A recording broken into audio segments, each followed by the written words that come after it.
Hey, shalom, shalom, shalom, everyone.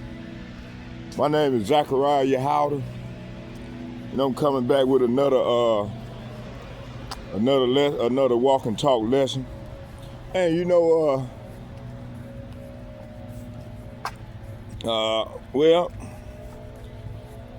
I'm rested up now. I'm finna ready to go hit the spot. You know, I got a word that today we in the Sabbath or tonight. So I'm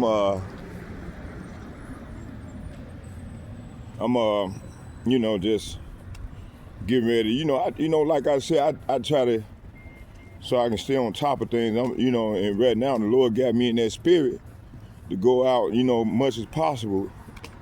I try to come out. I've been going at it every day, going out and about. How you doing there? Well, yourself, sir? All right. Have a safe day. Hey, you too, brother. Going out and about, doing the Lord's work, trying to continue to, cause I want that body, man. I want that new body, man. This body here do. So, hey, I hope y'all all be edified. We're gonna go. Let me see what we're gonna talk about today. Yeah, I suppose been doing a part 2 of that lesson that I started on yesterday. But a lot of women they pissed at me because we be telling a harsh reality, the harsh truth, of the nature, A lot of our women, man, just done sold out, man. They completely sold out. Man, they don't care nothing about, they don't, like the elder Apostle Tahar and Gabar be saying all the time, and the rest of the brothers, saying, man, they happy around the goddamn enemy. But when it comes to a man, man, they despise us, man. So that's what this first part of the lesson gonna be about. Cause I never did finish that one lesson off that I did the other day, last week. So I'm finna go, we're gonna go into that. I think it's Micah chapter, matter of fact, hold on here. Let me find it.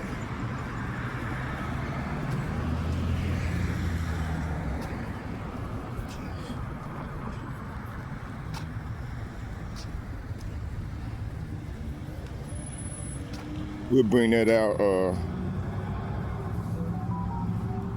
Damn, man, this motherfucker always goddamn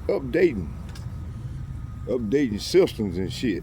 What the hell they be trying to do? They be updating the system all the time. What the hell are they doing, How you doing that? But anyway, matter of fact, let me grab my tablet, man. Shit. While they updating this system. Or grab my other phone.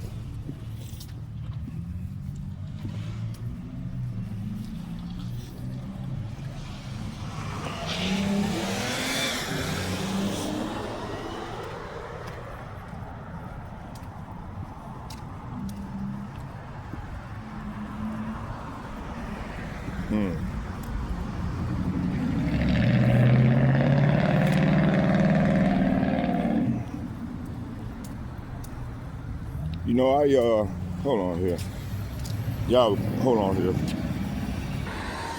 All right, let's go. So, talking about not with hatred. What the hell is he talking about? So, let's go into this thing. All right,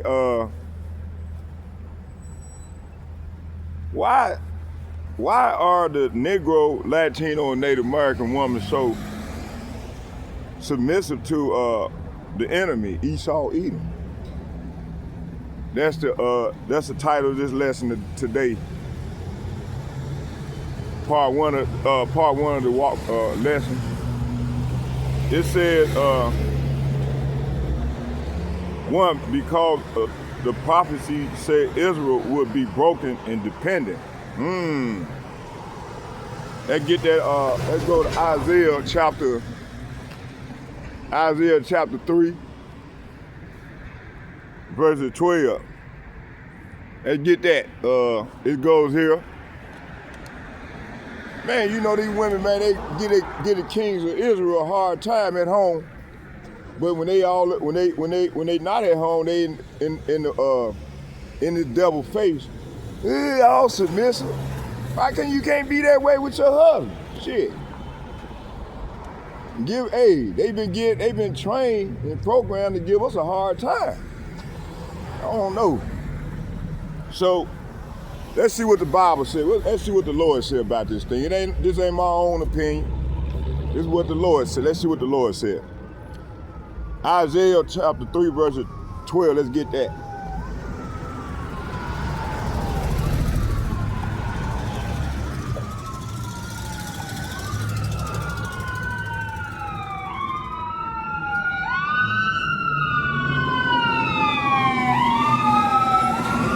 Damn, I can't miss not one of these goddamn sirens, man. Every day when I come out here, it's happening, man. Only in America. Isaiah chapter 3, verse 12. Hold on.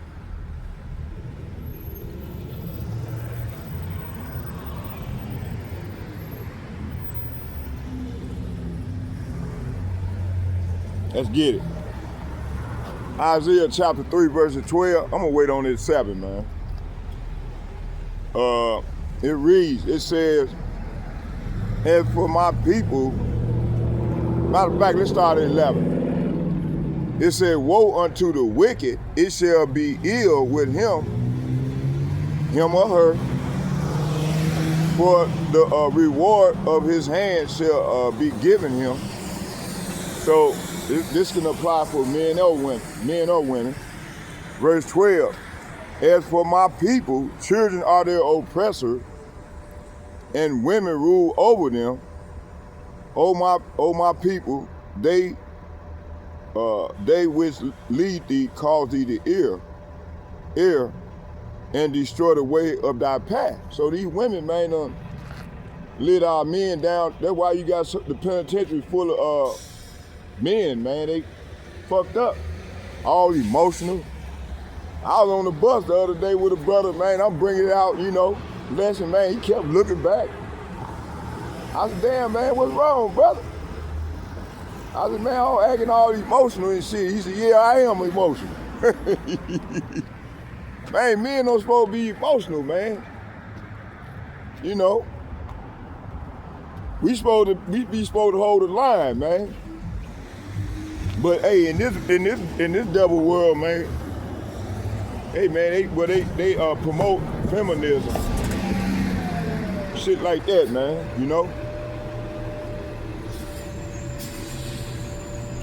Let's go. Let's get some more. So now, hey, these women don't call these men to err, man, in all their ways, man. Then you got the penitentiary, they full of men, man, got football numbers and shit. Cause they ain't never had no man in the household to teach them how to be a man. You always had a woman talking about, I don't need no man. But how you gonna raise that young lion?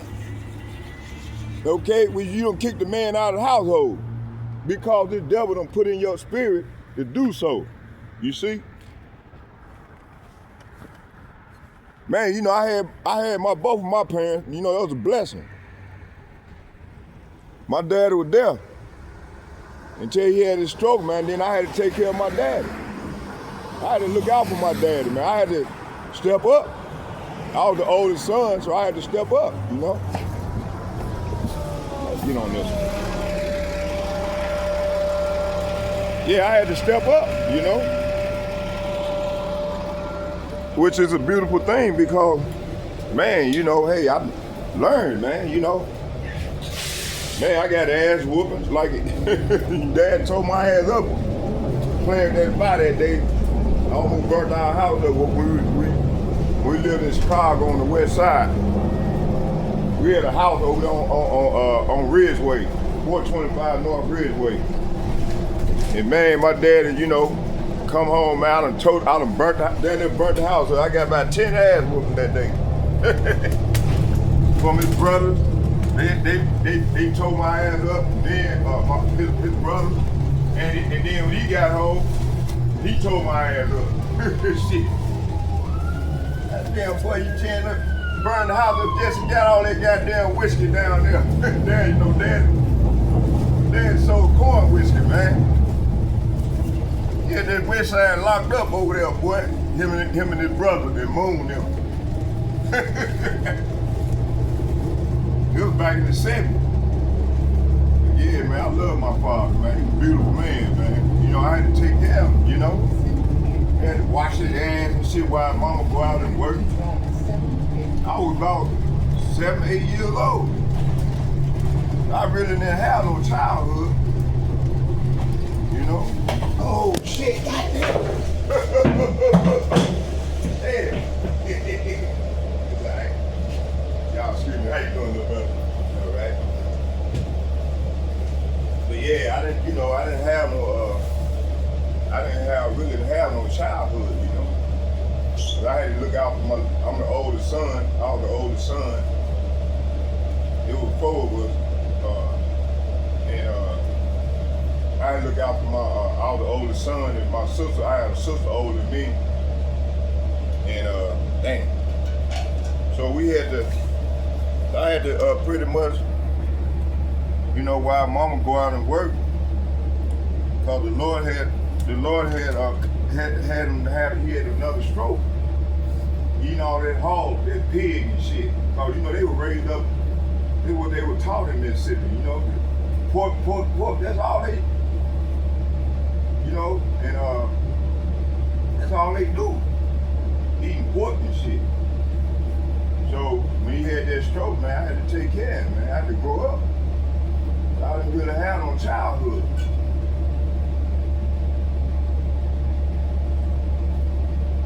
So when I got about 10 or 11, and Dad had the feds that took our house. Dad had that stroke. Matter of fact, Dad had the stroke, and he had about 20,000 on him, man. Moon took that 20. That's how Moon got rich, man, over there on that west side, man. And we didn't have nothing to eat, man. Mom had to, that was some curses, man. Dad, he rejected the Lord, man, trying to take care of his brothers. And he Dad had a lot of brothers, man. Bennett, man. On the west side and the south side, man. And then none of them, he trying to take care of their ass. And when he had that stroke, man, didn't nobody come by here to take care of him. They turned their back on my dad, man. But that's typical, when you got the bankroll, you got the big bankroll, everybody love you. But once you fall from your glory, man, then don't nobody know you. That's a typical take, in our typical way, with us, But anyway, make a long story short, man, I'm glad that these things happen, because, well, actually, shit, I turned, I started after.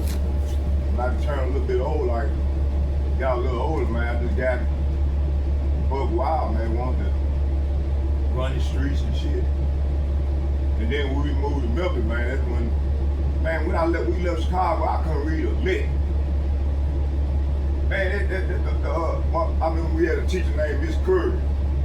And if you didn't read, man, she'll spank you, man, with that. She had a fucking a leather strap. Man, if you didn't learn, man, you gonna get struck.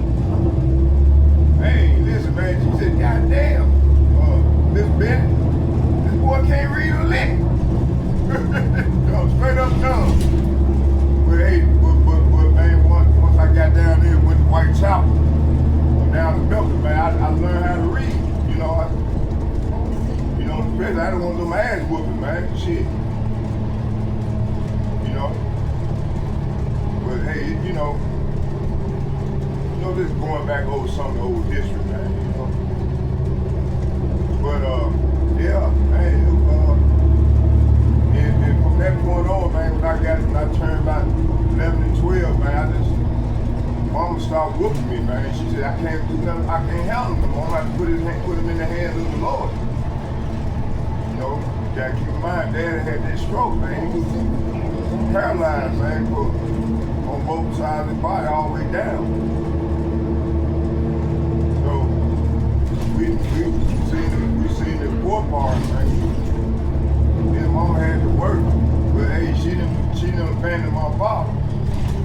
Hey, these women these days, man, ain't loyal to their husband, man. They loyal to Esau ass, man. They submissive to him. But they get the kings of Israel a pass, man. I mean, they disobedient to their husband, the kings of Israel. But when they go to work, they all up in that devil face, man.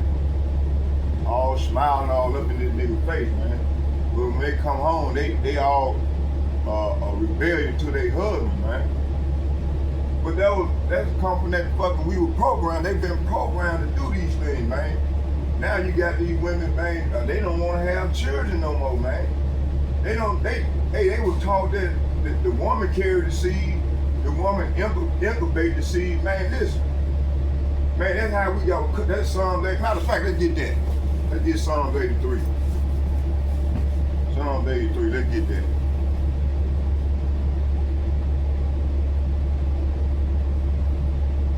I'm just keeping it real, man.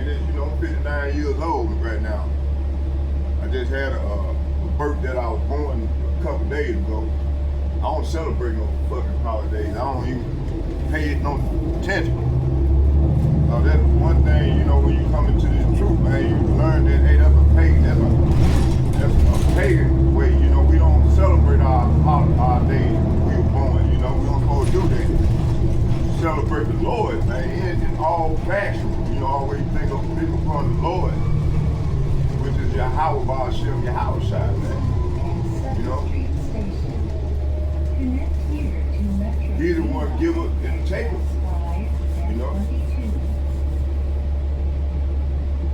Let me see, let's get that Psalm 83.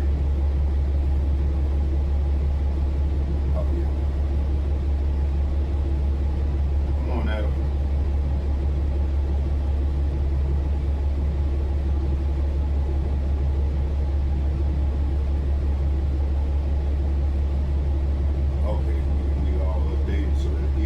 Psalm 83, reading out of my RN KJB Bible. Psalm 83.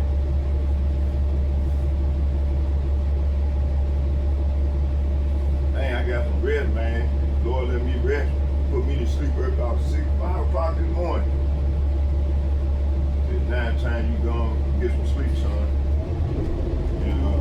Then we're gonna go out once you get rested. Once I get you rested up, then I wake you up and then you're gonna get ready to go out and sling the sword. This might be a long fiery lesson, boy. Boy, I get to moving, boy, get that moving, boy, that's ready, boy, that's the Lord, boy. Hey, the Lord got that spirit on it, Let's get it. Psalms 83. Starting at 1, it said, keep not silent. It said, keep not silent, both El. El is power. He's our power, it's the Lord Yahweh Shai. G430, we're about even to call Jesus Christ. It said, hold not thy peace and be not still, O power. For lo,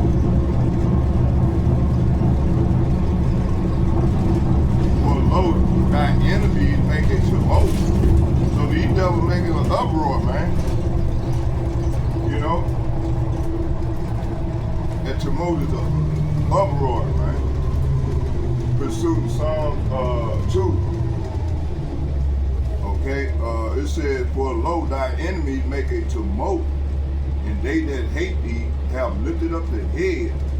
They have taken crafty counsel against thy people and consulted against thy hidden ones. And you know, hey, we them hidden ones, man. Don't nobody know who we are, man. We don't even know who we are, man. A lot of, well, we know the one the Lord done woke up. We know who we are. But hey, our people, man, they don't know, everybody know who we are except for us. That's crazy, ain't it, man? Okay, you call yourself black. You know, black is a negative word, man, with a negative connotation. Man, we different shades of brown, man. Different shades of color. It said they have taken crafty counsel against our people and consulted against our hidden ones. They have said, come, let us cut them off from being a nation, that the name of Israel, say what? That the name of Israel may be no more in remembrance, see? So this what happened to us, man. We lost our heritage, man. You know, the Lord, it wasn't them cut us off, the Lord cut us off. It is a bill of divorce. Okay, it said, for they have consulted together with one consent. They are confederate. So these other nations, man, they are confederate against thee. So they are confederate against thee. The tabernacle of Edom, see, he's the main culprit. And the Ishmaelites and Moab is the Chinese. And the Hagarenes, them the Japs. It said Gabal and Ammon and Amalek. Amalek is the chief, the head of the Esau Edom, the head of the nation. Okay, it said the Philistines with the inhabitants of Tyre. It said 8. Asher also is joined with them. They have hope in the children of Lot, Selah. Verse 9, it said, do unto them as unto the Midianites, as to Sisera, as to Javan at the brook of Kasan. Verse 10, it said, which perished at Endor. They became as dung for the earth. Okay? So, hey, man, right now, we done became as dung of the earth. I mean, dung means shit. Why you think these people look so degenerate, man? It said, because they don't know who they are. They've been cut off. And then you got the most wicked ass pastors in the churches, man, teaching the men to be all gullible and emotional. They learned that from their goddamn fucking mama. You know, she done kicked the king of Israel out of the household, and then going out riding the car carousel. That's why they got these different personalities, because they got all these different men semen in them, man. Different personality, man. Body count high in the motherfucker, man. You see?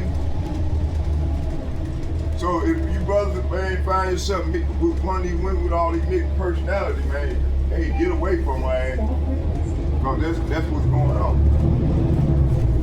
Or she ended up having your ass put in the penitentiary for damn near killing her ass. All right, let's keep going. All right, little brother, you take care. I see you over this second. I see you. Hey, you getting it in, boy. Little brother, man. Hold on, drive. I'm getting off too. I'm getting off too. Hold on, just bear with me for a second here. So, Yeah, man. So that's what happened, man. We've been cut off, right? Cut off as being a nation, man. But right now, hey, the Lord is showing us some. He's showing us some. He's reaching out to us right now. He's reaching out to us right now and bringing us back into the sheepfold. But it starts by the hearing of the word, and the preaching of the word, you know, which that's what's going on now. But 2/3 of our people and these rebellious ass women can't get it. Cause the Lord done rejected them, man. That's why they can't get it. Those that come up against this truth, man, they are rejected. That means the Lord is not dealing with them. He's gonna destroy them. Okay, let me get back to the message where we was at. Okay, I don't want to drift off. Then I'm ranting. Let's go back to the word. Okay, let's go back to the word here.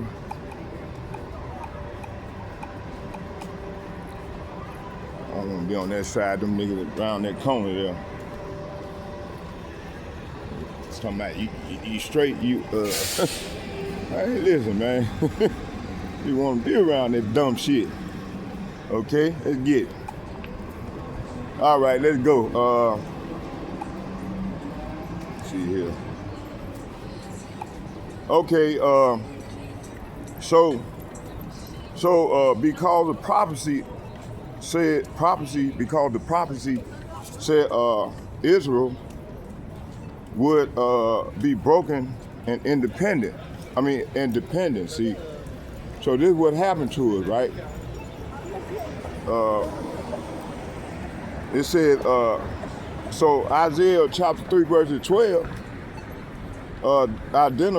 describe it said, let's roughly paraphrase, it said, as for my people, children are their oppressors. See, so you got children running these households, man. Instead of the man's supposed to be running the household, you got children running the household. I was watching a video from one of the brothers out of GMS camp in Chicago. He was showing where this how these young women, man, they jumped on her and jumped on her son. He was trying to protect her, and they jumped on her and then went on and posted on Facebook and trying to justify that these kids acts. You know, that's just straight up degeneracy, man.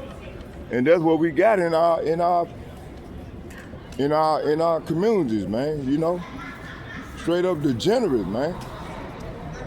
Okay, let's keep going.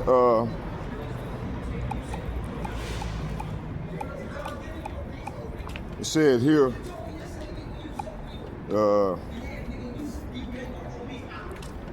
so it said, this described a conquered nation whose order has been reversed. When the men are broken, the women lean towards whatever power seems stable, see? And that's what these women have done. Okay? But you know what? My mama wasn't like that, man. When my daddy was broken, man, my mama stood by my daddy. Okay? She said she would never deal with any other man outside of my dad, see? That's loyalty, man. Okay? But hey, you know, these women come up to today's time, man, they been indoctrinated, man. Okay? So it says, under captivity, the daughters of Zion lean to survive through compliance with the dominant structure, see? Be called economic survival, social safety, legal protection, employment and education. See, hey, when they went and got their little degree, they come home and look down on the man, look down on, and to this day, man, they look down on us, man. These women that got these degrees and shit, they look down on the average Jake. Okay, what's going on, y'all? How y'all doing there? All right. You see, so it said all from the hand of the same system ruling over them. See, this create a survival-based dependence, not natural loyalty. See.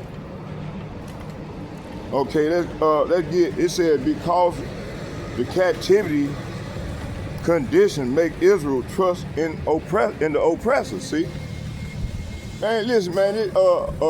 I did with me and the brothers, some of the brothers, because I got the video from one of the brothers. He showed the video where this sister, and was meeting with this Klansman, head leader of the Klansman. He was talking all nice and, to her. She said, we want them disappeared. We want them to disappear. We want y'all to disappear them.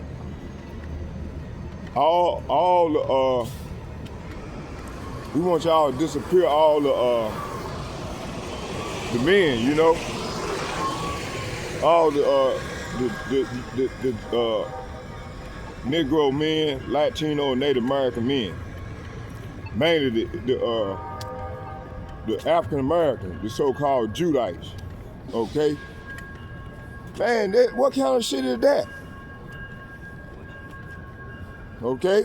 See, they show you how fucked up and brainwashed these people are, man. They gone. They too far gone.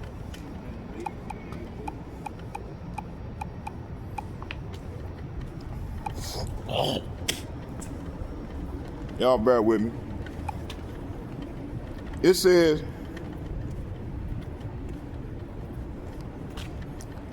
because the captivity condition makes Israel trust in the oppressor, see?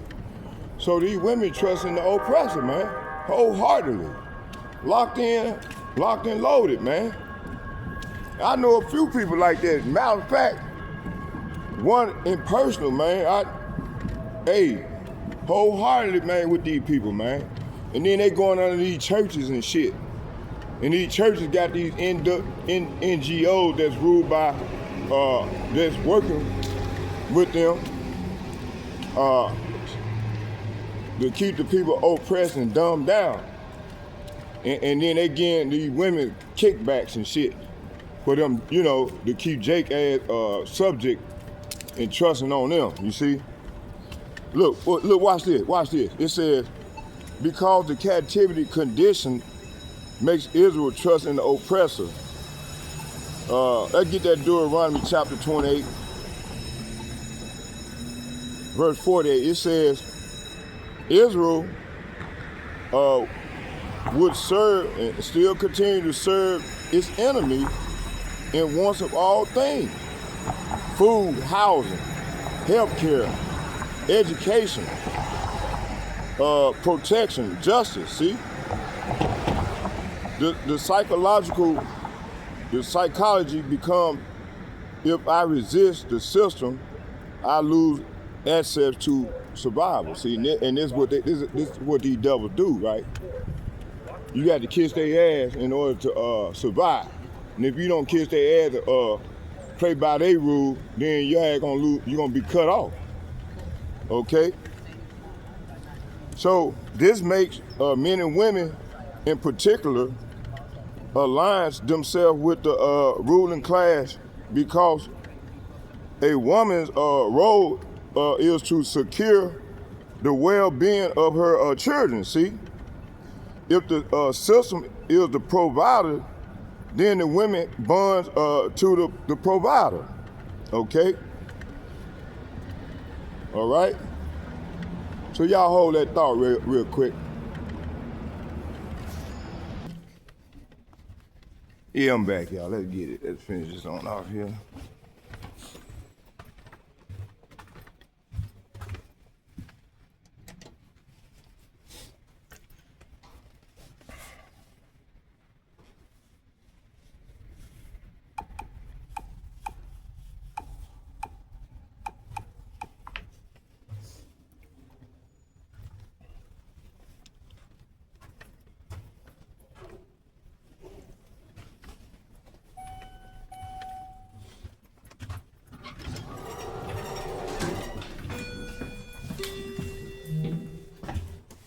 Okay, let's get let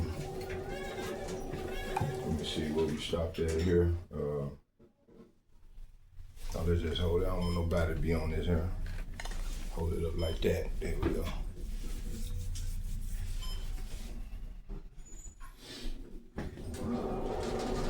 Go ahead, bro. Yeah. All right. Okay, where was we here? Said here.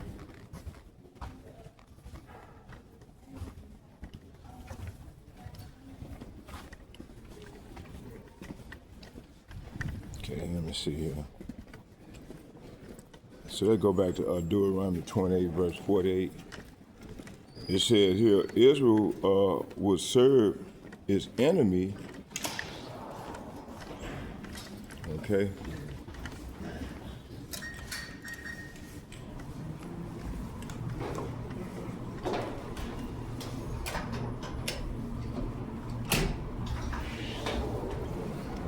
So Israel would serve, which the Negro, Latinos, and Native Americans would serve the enemies in the one of all things. Okay. Okay, let's keep going here. Let me see here. What's going on, buddy? Okay, let's go into this thing. 6. All right, what was it? Food, housing, health care, education, protection, and justice. Okay, the psychology becomes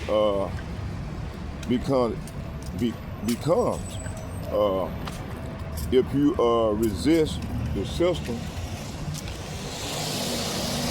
you lose access to survival, and this is how they've been trapping us up. Okay, especially the women. Okay.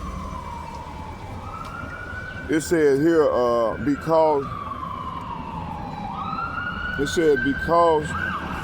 system rewards compliance and compliance and punishes resistance. So they get that Jeremiah chapter 2 verses 33. Let's get that.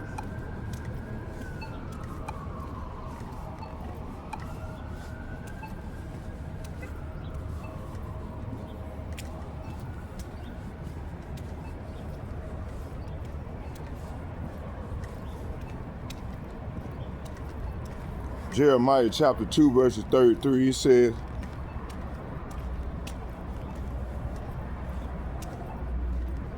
that started 32. It said, can a maid forget her ornament, or a bride her attire? Yet my people have forgotten me. Days without numbers. See, so hey, the Lord, that's right. Hey, our people have, especially the 2/3, and more so these women have forgotten their power, man. Who get them these merciful benefits, man. Okay, they don't forget. They don't learn the ways of these heathen, and that's all they. And they have got comfortable with trusting the devil, man. These people, man. He done changed their ways, man. A lot of them became carpet munchers. That's the trend today. The women being lesbian, and then the men being being homosexual, man. Okay. That's the trend. And then Obama passed that law that made men sign into law that a man can marry another man. Shit like that, man. These people crazy as hell, man. You see? So yeah, that's I've been ready to set my camera up as soon as I get over here, and we're gonna stay on the subject, continue to bring out push more. Like I said, it's gonna be the lesson today. Okay.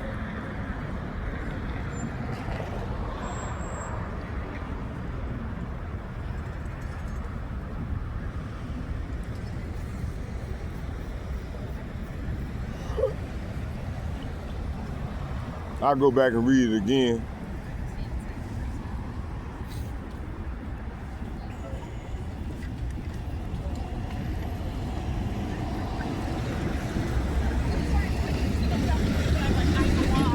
I know what happened.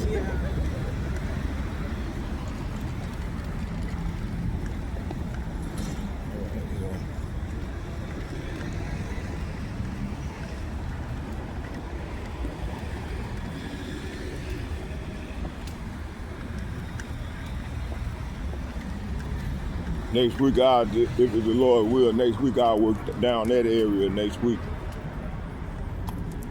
Go down there a little bit, if the Lord will.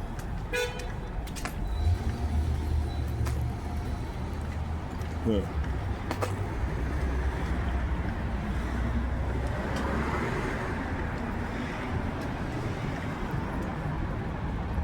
All right.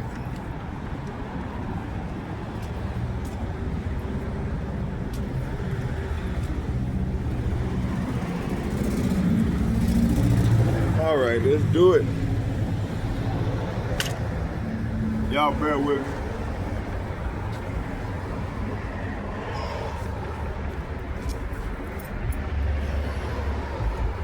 I didn't even bring the incense with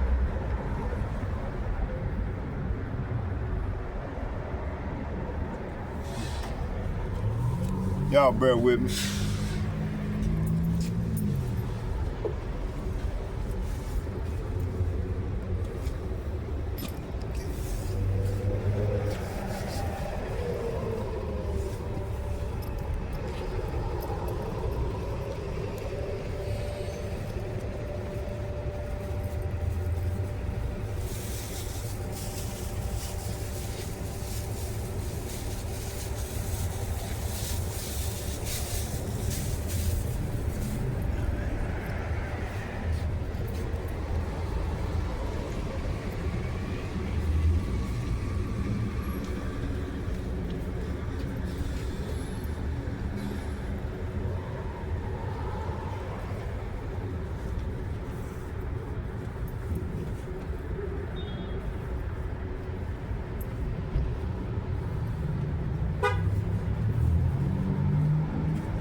All right, let's go.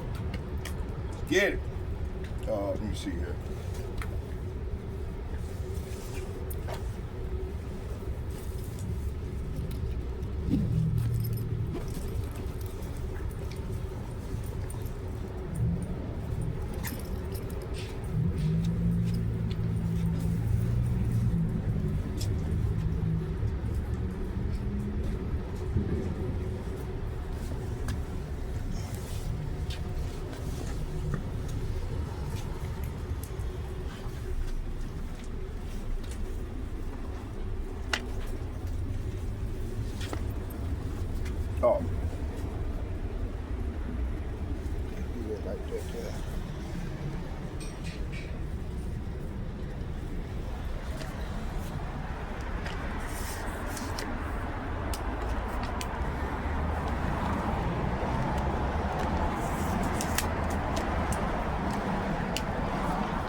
Okay.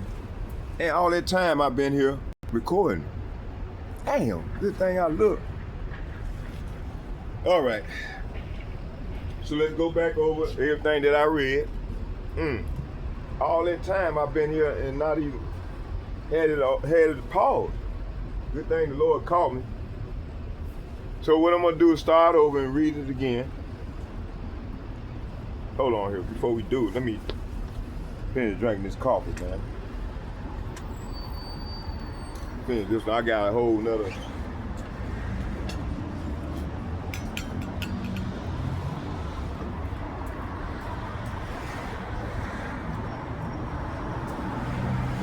Hey, good thing I did check that, you know. For that old crazy ass woman. I think that's her. You know, they hate us. They hate those that rebuke her in the gate.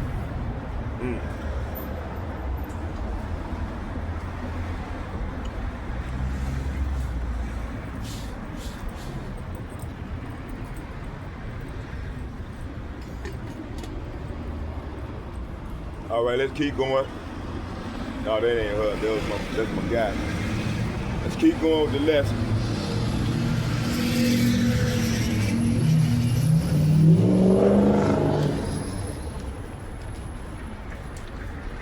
All right, let's go.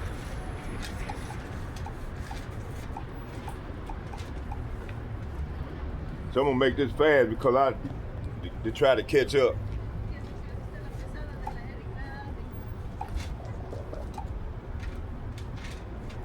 Launch our latest funding.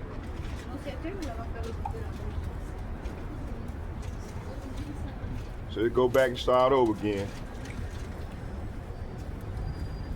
It said Isaiah chapter 3 verses 12.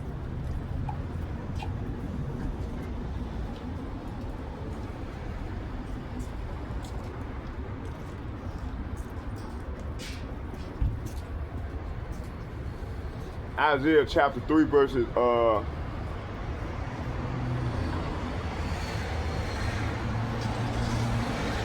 I'm gonna start at 8 and read down to 12. It said, for Jerusalem is ruined and Judah is falling because of their tongue, and their doings are against Yahweh. See, so all our people's ways are against the Lord, Yahweh. It says, because their tongues and their doings are against Yahweh to provoke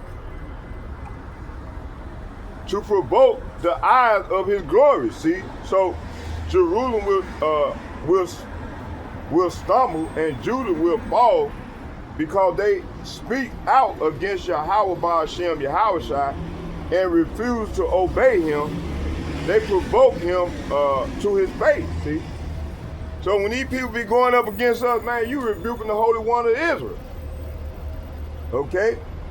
We his representative. Okay?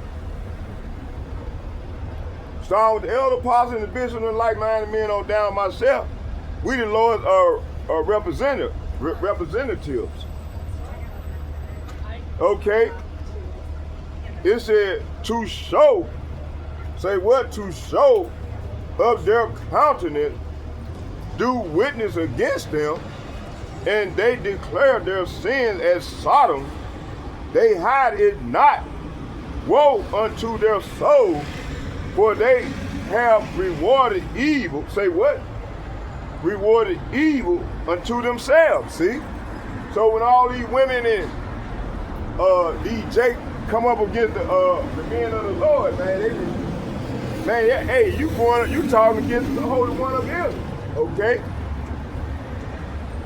So they it said the very look on their faces give them away. Say what? The very look on their face give them away. They display their sin like the people of Sodom. They and don't even try to hide it. They are doomed. They have brought destruction upon themselves, them and their kids. Okay? Verse 10, say yea, to the righteous that it shall be well with him, for they shall eat the fruit of their doing. So this verse here says, tell the godly. So the Lord is saying, tell the godly that it will be well with them, well for them. They will enjoy the rich reward of they have earned, see? You got a lot of our people, man, they be trying to, fake child make it Israelite. And then you got those that straight up don't give a shit. And you know them by the countenance of their face. You know, like when I get on the bus, cause they know I'm gonna come with these scriptures on the bus, man. These people they have a disdain. They hate me, man. But hey, you can hate me all you want to. Man, this is the Lord's doing. The Lord got, like I've been saying, we the representatives of Yahweh Ba'Shem Yahushua. So when you hate us, you hate the Lord. Okay? But you can't tell these dumb jakes shit. They gonna continue to spear out this madness, emotional ass Israelites. That's what we're gonna call them, emotional ass Israelites. Okay? So they ain't gonna have to learn the hard way, especially these women, to be the fuck quiet. Okay? In the assembly of the Lord.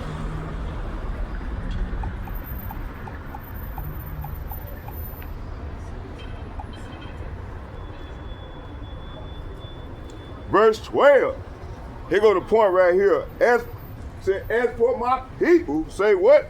As for my people, children are their oppressors. Say what? Children are their oppressors, and women rule over them. O my people, they which lead thee cause thee to err and destroy the way of thy path. See? So you got these women, they done destroyed all these, that's why all these men is in the penitentiary. Emotional ass Israelites in the penitentiary with football numbers. Okay? Why? Because they were brought up by a single parent, mother, big mama spirit. Okay? Let's keep going. So, it said childish leaders oppress my people, see? And women rule over them. Oh, my people, your leaders mislead you. They send you down the wrong road. That's why the penitentiary, like I've been saying, full of Negroes, Latinos, and Native Americans. Emotional ass Israelites, man. Okay?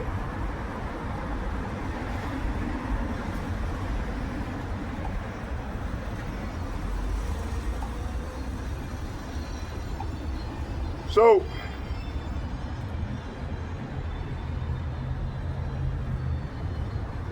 economic survival and social safety, legal protection,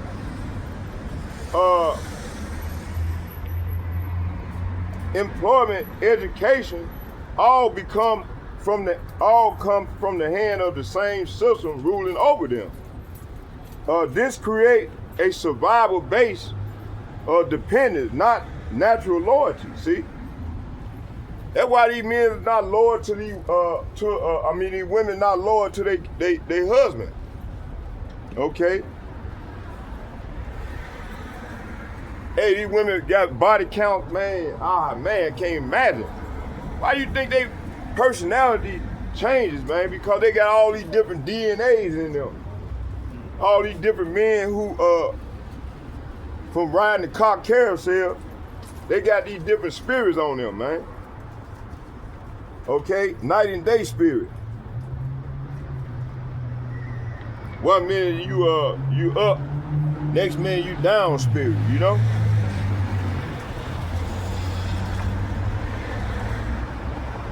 So the psychology become, if I resist the system, I lose access to survival. So this makes many women in particular align themselves with the ruling class because a woman's role is to secure the well-being of her children. If the system is if the provider, then the women bonds to the provider, see? All right. Jeremiah, let's get Jeremiah chapter 2.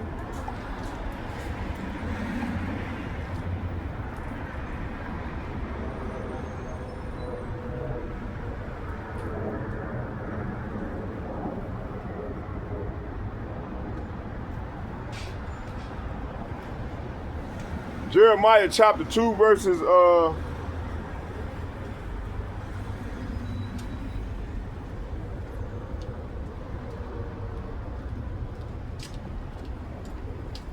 let's start at 31 and read down to 33. It said, O generation, see ye the word of Yahweh, have I been a wilderness unto Israel, a land of darkness? Wherefore, say my people, we are lords, we will come no more unto thee. So verse 31 is saying, oh my people, listen to the word of the Lord. Yahweh Ba'ashem Yahushai, he's the Lord. G430, who everybody even called Jesus Christ. Have I been like a desert? Say what? Have I been like a desert? It said, have I been to them? Matter of fact, let's go back. It said, have I been like a desert to Israel?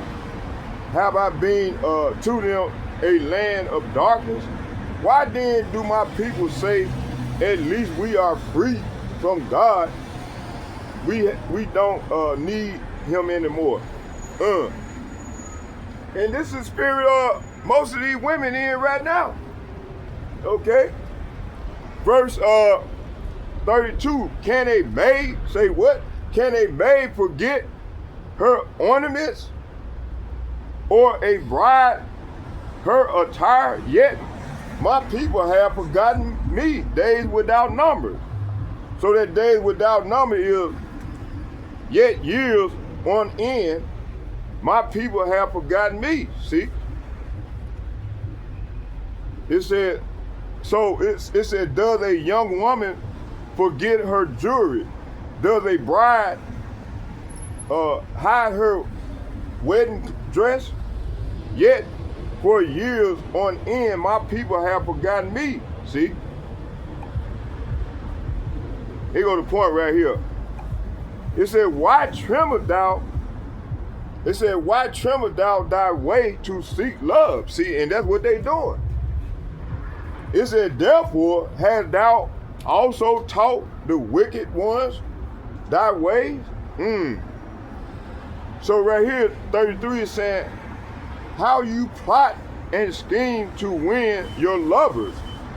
That's exactly what the old girl did when she talking about, I want them dead. I want them to disappear. She talked to the Klansmen.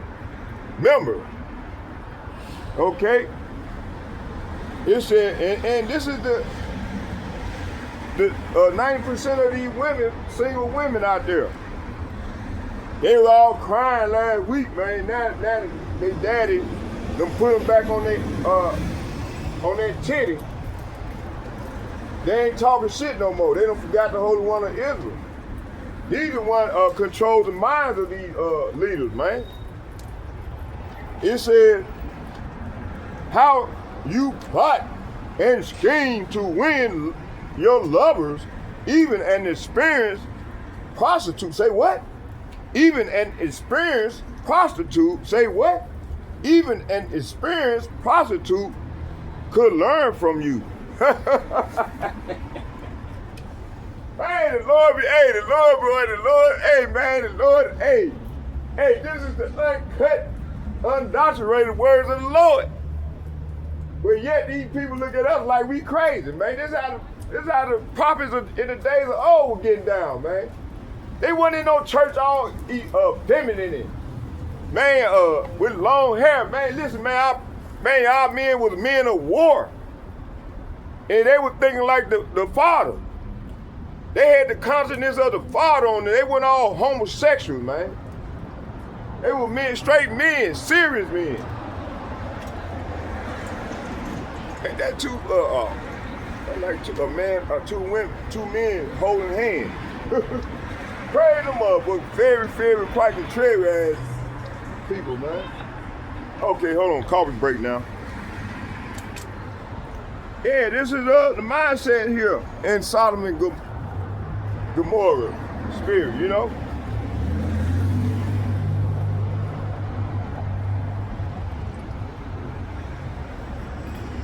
All right. Okay, that one done. All right, yeah, keep going. Yeah, I had to start over, man, because I wasn't even filming, man. So I had to go back. See if we still going. Oh yeah, we good. Let's keep going.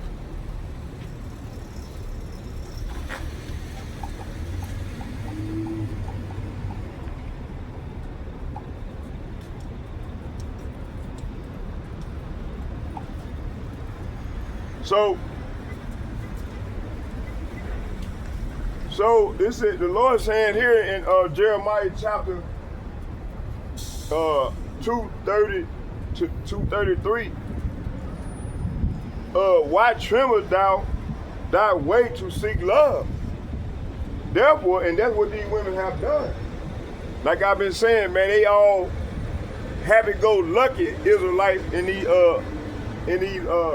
their boss's face, and showing they titties. You know, a lot of our women got big titties, man. They all dressed, man, provocative, tight ass shit on, man, showing they pussy print and shit. You know, like they ready to be fucked on. But yet they, and then you know the king of Israel get on them, man, dress right. Who you finna meet? But yet they gonna argue with the king of Israel. But when they get to work, man, they all up in this double face, man, in the enemy face, man, all in they boss's face, man. You know, ain't no telling what they doing when they with their boss, you know? Giving up the goods. You know? You know what I'm saying?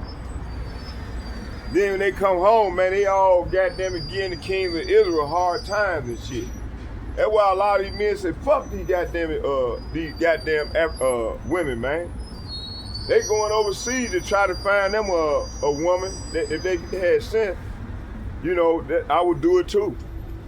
Find them a woman, man, a biblical woman, man. Okay? We call them passport bros, you know? But hey, at the end of the day, I'm just gonna wait on the Lord.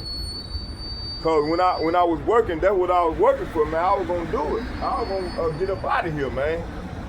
But you know, Elder Pastor Tahar and them and Gabarna, they found out what I was planning on doing, man. They hurry up and got interceded, man. They said, man, why you going over there when you get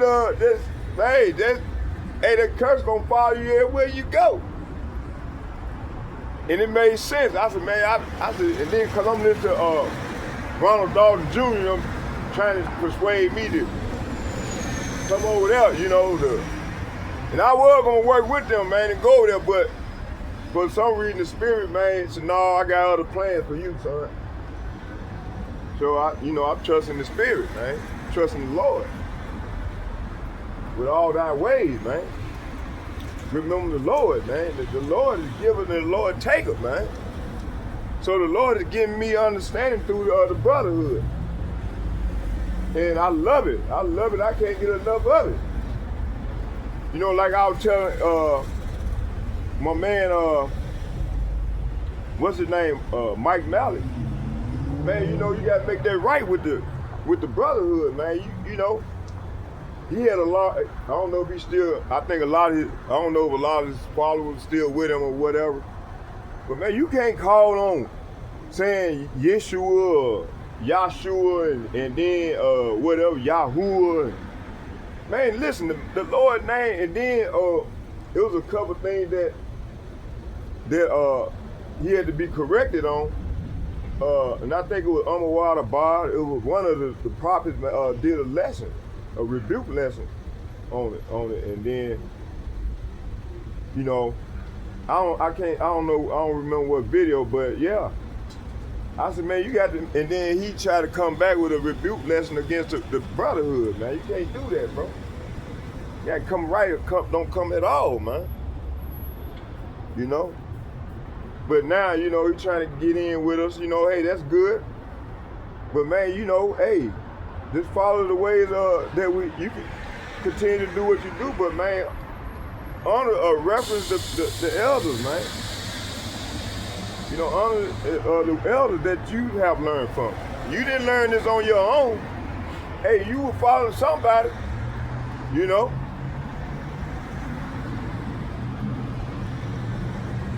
But see, you got a lot of Israelites out there, man. It's the way they were taught. You know, they pride. You know, they don't want to admit when they wrong. Man, listen.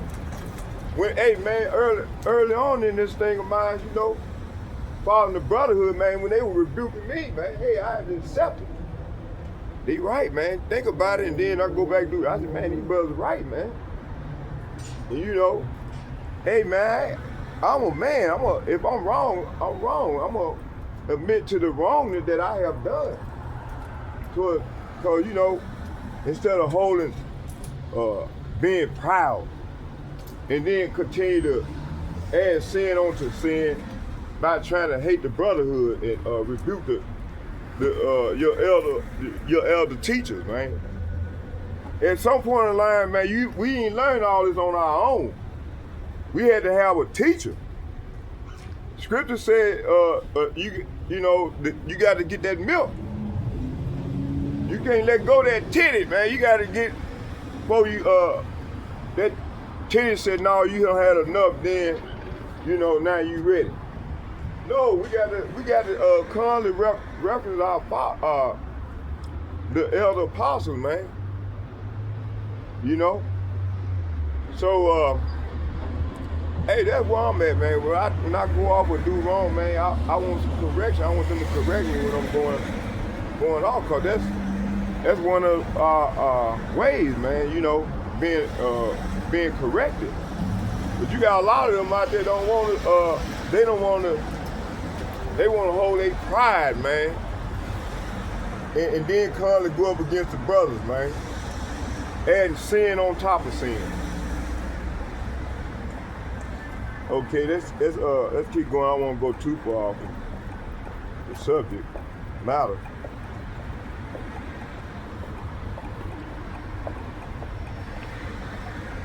Okay, so this is Israel learning to adapt to empire, for a wicked empire, for safety and approval. In modern terms, the more a woman cooperates with the dominant culture, the easier her life becomes. Resistance brings hardship, backlash, and economic punishment.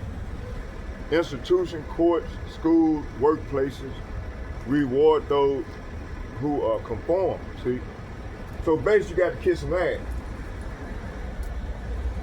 That's why I ain't never held down a job because I ain't no ass kisser. The Lord put that spirit on me not to kiss no ass, okay?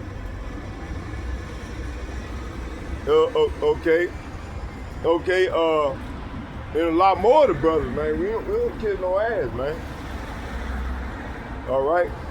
It says here, so the system socially engineers loyalty, see? Because men have been targeted and removed. Now we back to Exodus chapter 1, 22. Let's get that.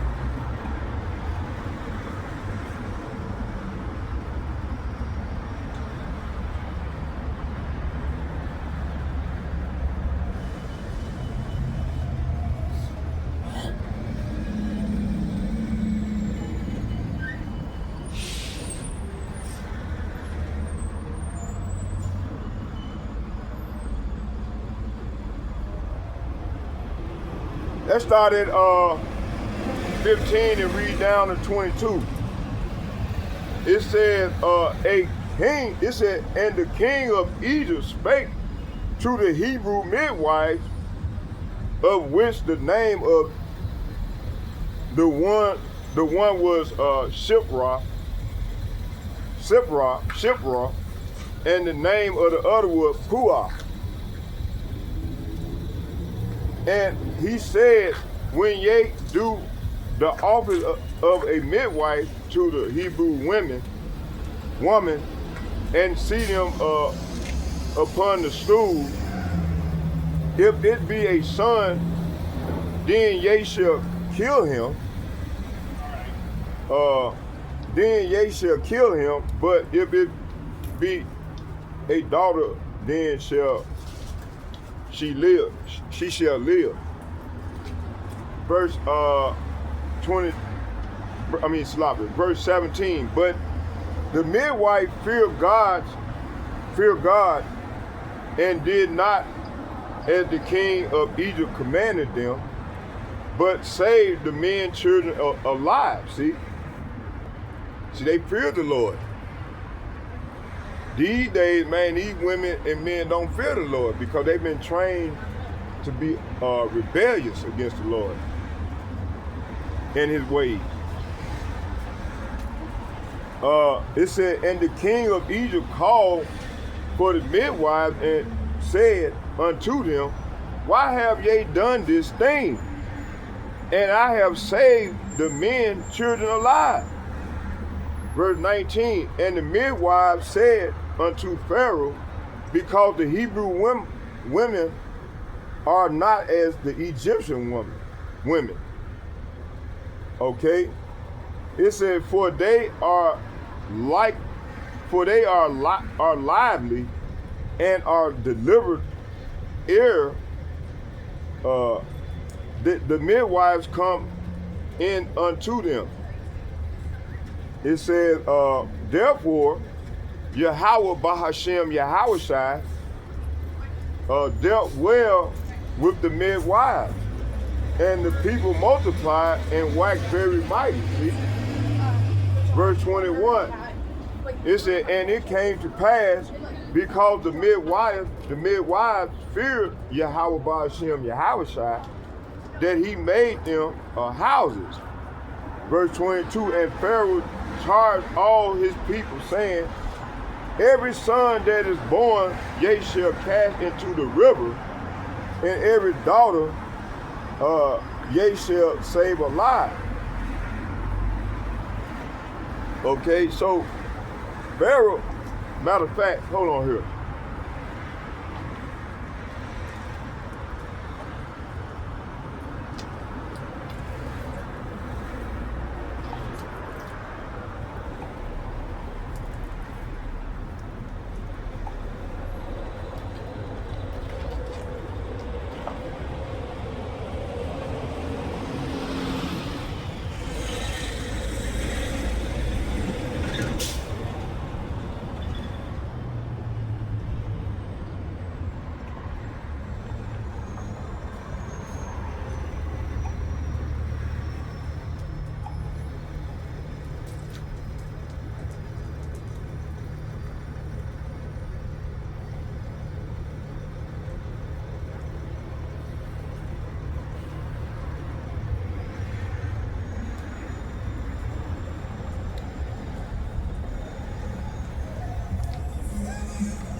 We're going to find out what does Exodus chapter 1, 18 to 122 mean.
And how does it apply to now? We finna find out what it means.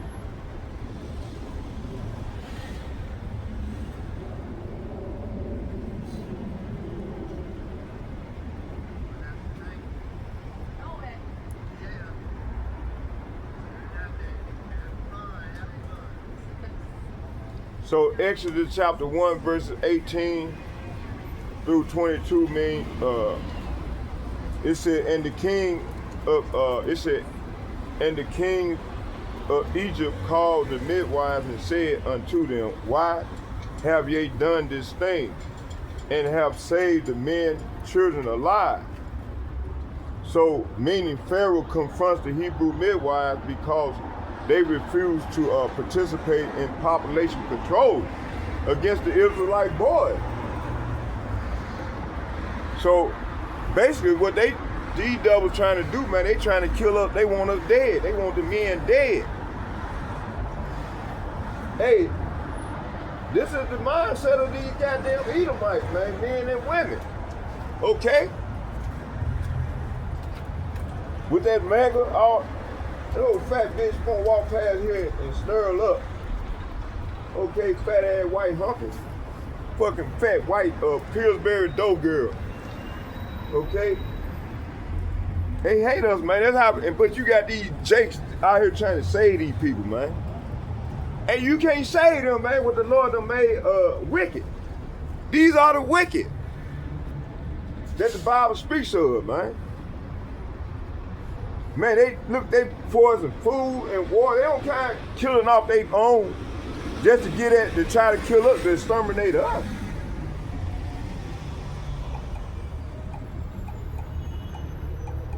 Oh, fat Pillsbury dough bitch. Okay, let's keep going.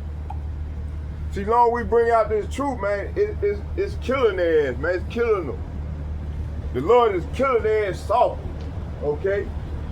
It started by the preaching of the word of Yahweh Hashem Yahushua, and not sugarcoating this doctrine like these pastors in these churches, these harlot houses do. They're gonna be dealt with swiftly. Okay? Now let's go into this thing. Matter of fact, we're gonna close with that. We're gonna close there, but let's go back. We're gonna close there, but right now I want to stay on course. Yeah, we're gonna deal with that, but let's continue with where we was at.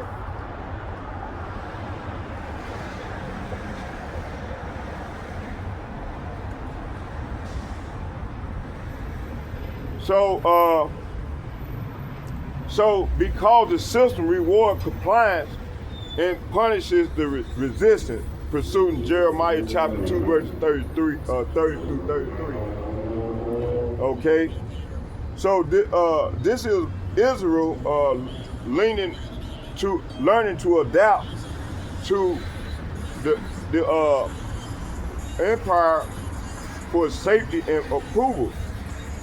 And man, this is what these women and these sellout jakes do. They want the approval of they slave masters. Yesterday I was doing a lesson talking about that Stockholm syndrome. Okay? And that's what most of our people, man, got. A bad case of Stockholm syndrome. It said, the more a woman cooperates with the dominant culture, the easier her life becomes, see? Resistance brings hardship, backlash, and economic punishment.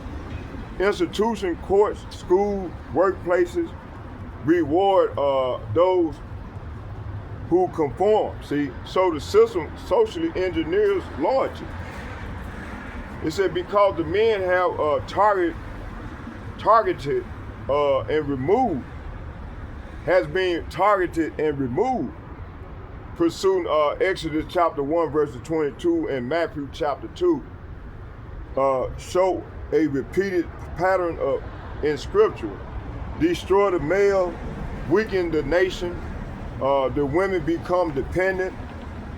It said in modern captivity, Black, Latinos, so-called black, Latino, and Native American men have been imprisoned and murdered economically and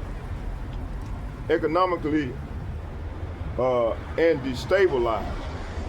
Okay, warfare, colonialism, boarding school, reservations, mass incarceration, red line. See, it said when the structure breaks, the woman naturally cling to the whatever power structure remains. For sheer survival. It said because the prophet said Israel would forget who they are. See, and that's what happened over a period of time. Okay? Let's go to Baruch chapter 2 verses 30. Let's get that.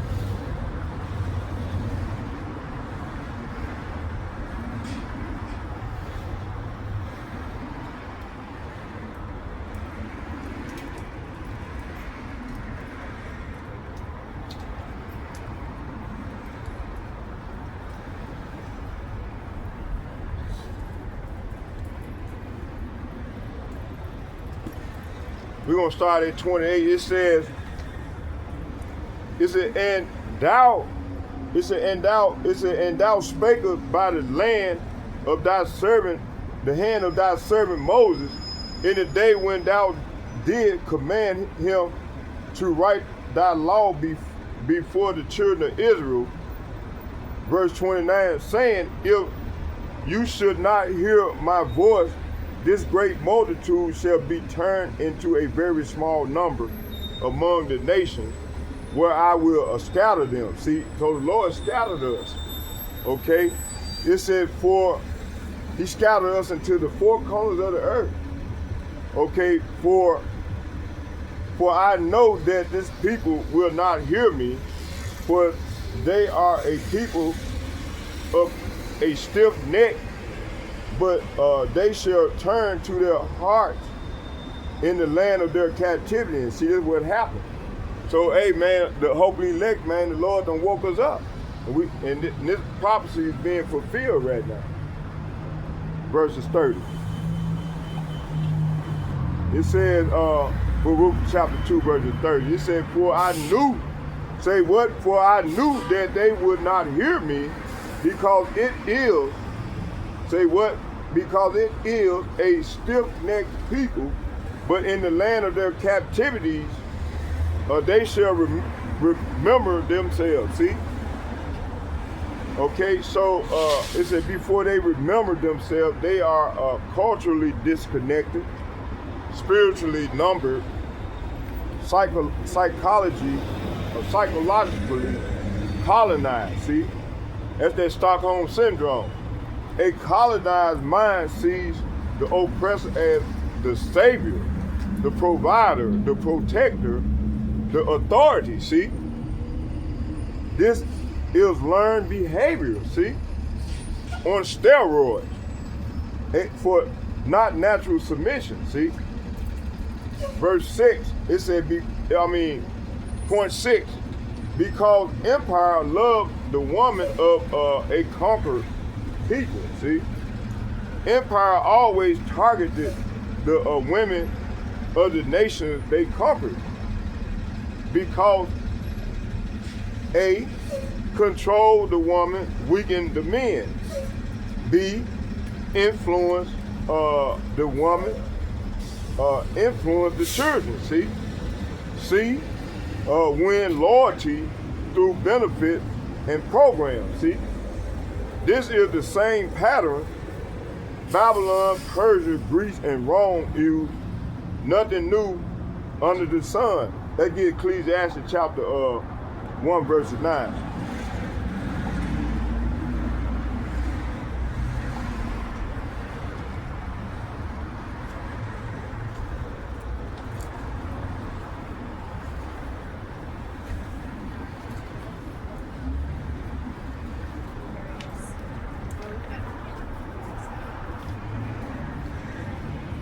I'm gonna start at 7 and read down to 9. It said, all rivers run into the sea, yet the sea is not full.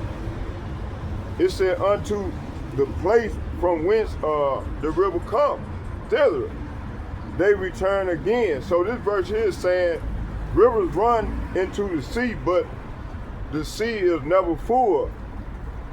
Then the water returns again to the rivers and flow out again to the sea. Verse 8, all things, say what? All things are full of labor. Man cannot utter it.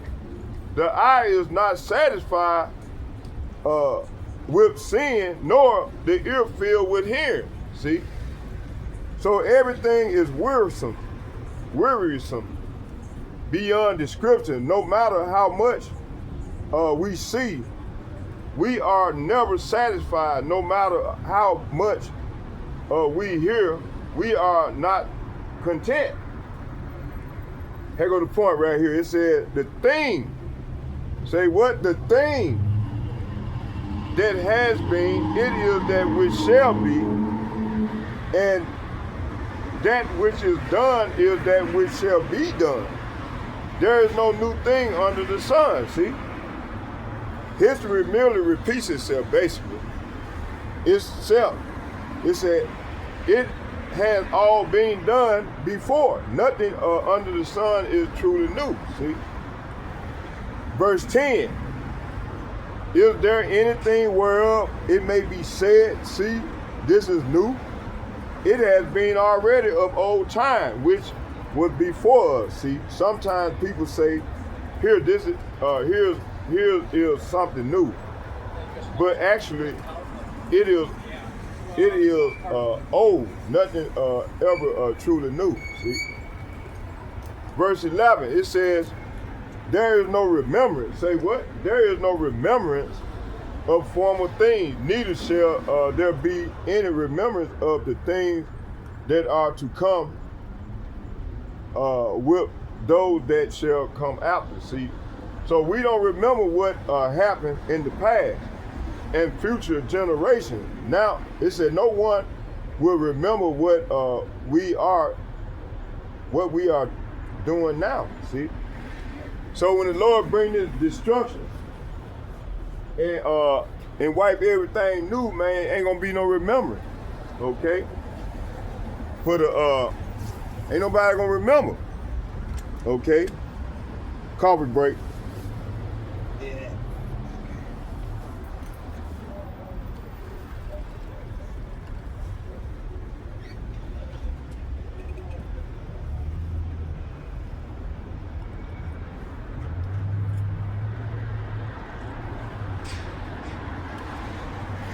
How much time we in?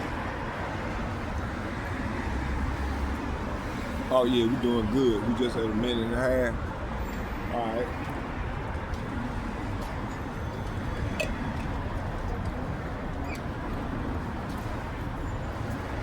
All right, let's keep going.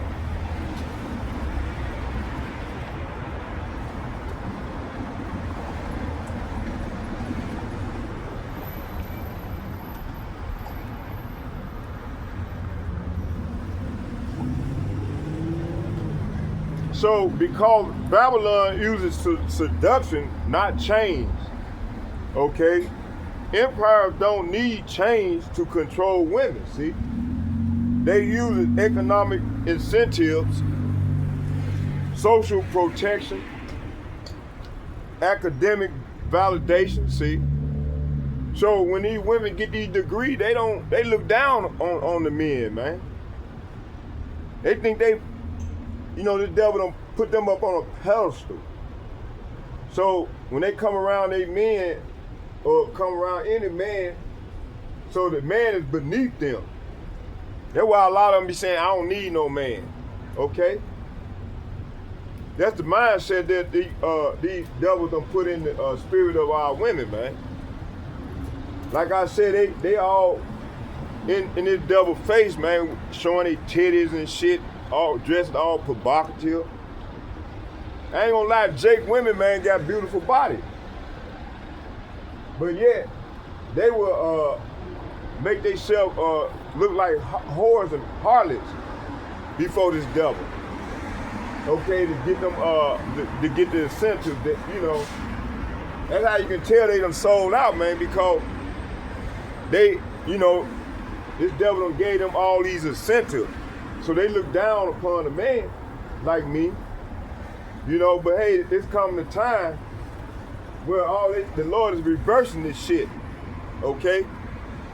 And Isaiah 4:1 gonna kick in real soon. It's gonna happen on this side, in our time, okay?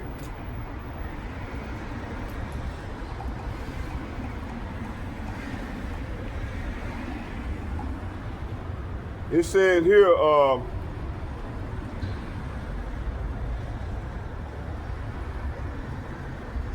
it said, because Babylon uses seduction, not chains. See, they don't need no chain. They can seduce you.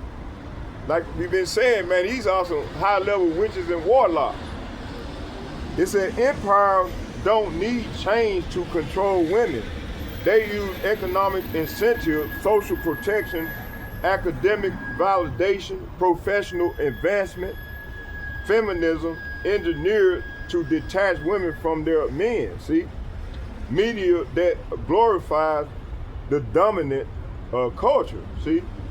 This is soft captivity, see? Revelation 17 called Babylon a golden cup full of abomination. It seduces, it does not merely rule, see?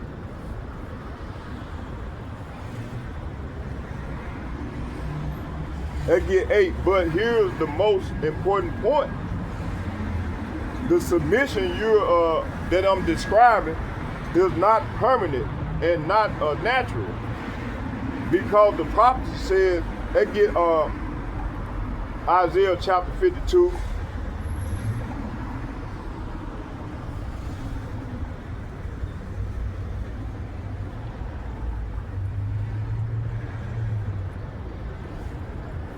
Isaiah chapter 52, awake, say what? Awake, say what? Awake, awake, put on thy strength, O Zion, put on thy beautiful garment, O Jerusalem, the holy city, for henceforth there shall no more come into thee the uncircumcised and the unclean, see? So that's why the Lord finna destroy 2/3 of these people, man, because they unclean, uncircumcised, spiritually and mentally, okay?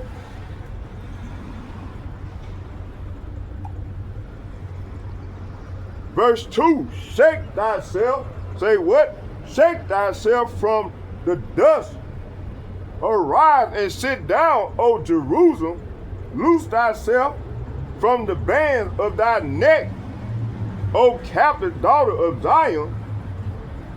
So the Lord said, wake up, O Zion. Clothe yourself with strength. So when you clothe yourself with strength, that means returning back to the power in truth and sincerity, and following the ways of the prophet, okay? With strength, put on your beautiful clothes, O holy city of Jerusalem, for unclean and godless people will enter your gates no longer, see? Rise, say what? Rise, say what? Rise, say what? Rise from the dust, O Jerusalem. So the Lord said, wake up and lift yourself up and call upon me. You got to call upon Yahweh Ba'ashem Yahweh, so he can heal you. Okay? Hey, not saying that we got to go through this thing. We won't have to go through shit. I'm going through shit right now, but hey, I made an oath to myself. I said, man, I'm going to wrestle with the Lord until I overcome. this thing. You see? We got to have that type of mindset like our forefather Jacob. You see? Okay, keep going. Rise from the dust, O Jerusalem. Jerusalem is a people first before a city or a state. In the book of the tribes out here in this damn wicked ass queendom being oppressed. Spiritually and mentally. Physically and mentally. And spiritually. Spiritually castrated. Okay? Sit in a place of honor. Say what? Sit in a place of honor. Say what? Sit in a place of honor. Remove thy chain. It said remove the chains of slavery from your neck, O captive daughter of Zion. See? It ain't literally talking about it, it's talking about the men and the women. Okay? It's just a metaphor. It says, remove the chains of slavery from your neck, O captive daughter of Zion. It said, when I sold you, say what? When I sold you, say what? When I sold you into exile. See, hey, so man, we still in exile, man. Them people over there is not us. Them are imposters, okay? Culture vultures, all right? It said, when I sold you into exile, I received no payment. Now I can redeem you without having to pay for you, see? And that's what he's about to do. But it starts by the hearing of the word first, okay? So, for thus saith Yahweh, ye have sold yourself for naught, and ye shall be redeemed without money, see? Let's go to 4. It said, for thus saith Yahweh, Bahashem Yahweh power, my people went down aforetime into Egypt to sojourn there, and the Assyrian oppressed them without cause. See, hey, we in spiritual Egypt right now. Same, that's Ecclesiastes chapter 1 verse 9. Okay. So this is what the sovereign Yahweh Bahashem Yahweh said. Long ago, my people chose to live in Egypt. Now they are oppressed by Assyria. The Assyria. That's a buzzword for Esau, Edom. What's going on? Shalom, brother. Okay? Buzzword for spiritual Egypt. I mean for Esau, Edom, Assyria. Okay?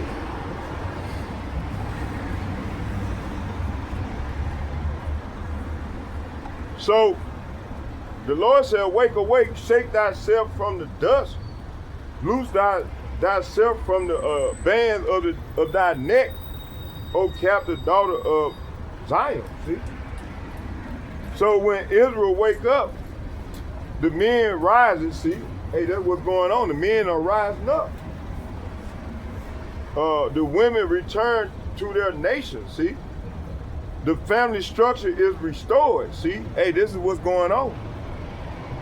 Okay? Fear of the oppressor is broken. See? It said this will shift rapidly as prophecy accelerates. And that's what's going on. Okay?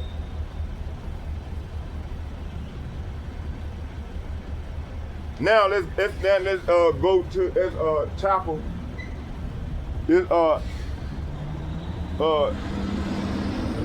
That's a chapel, Exodus chapter 1 verse 22.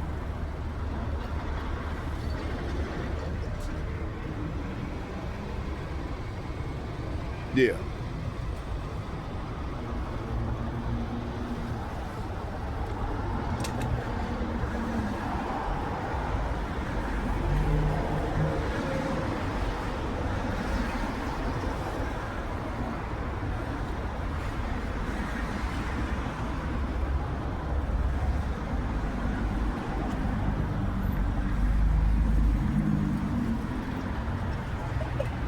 All right, let's keep going.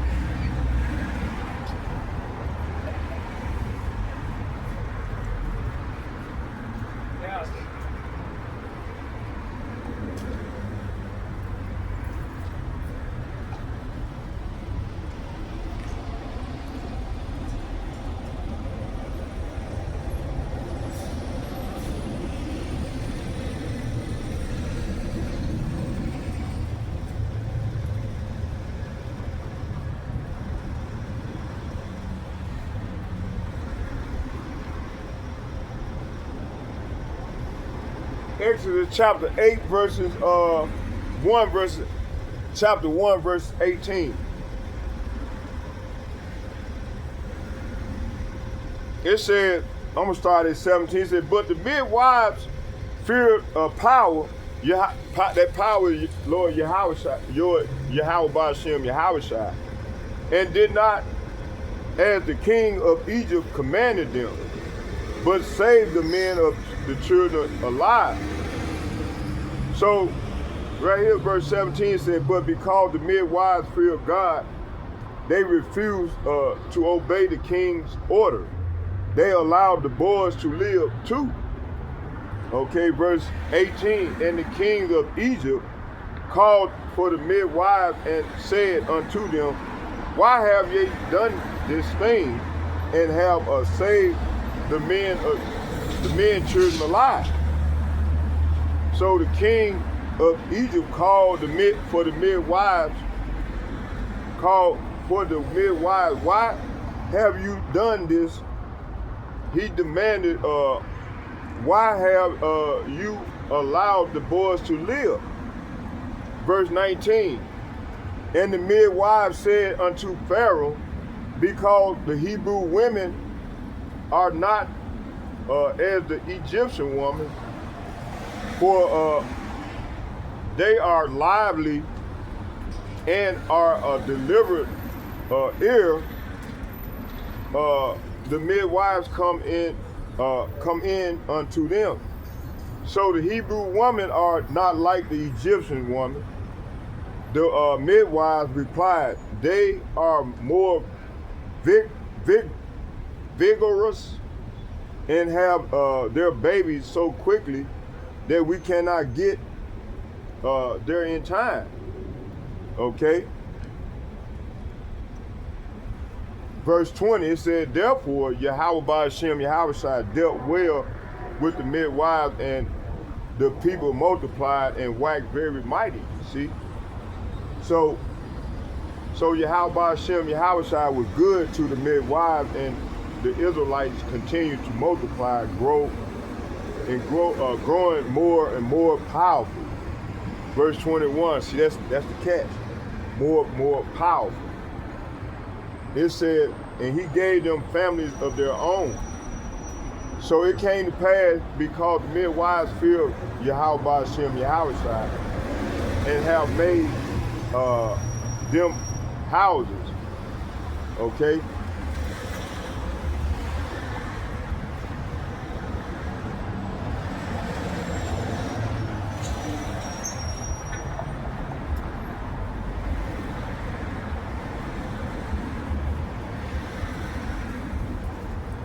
How you doing there?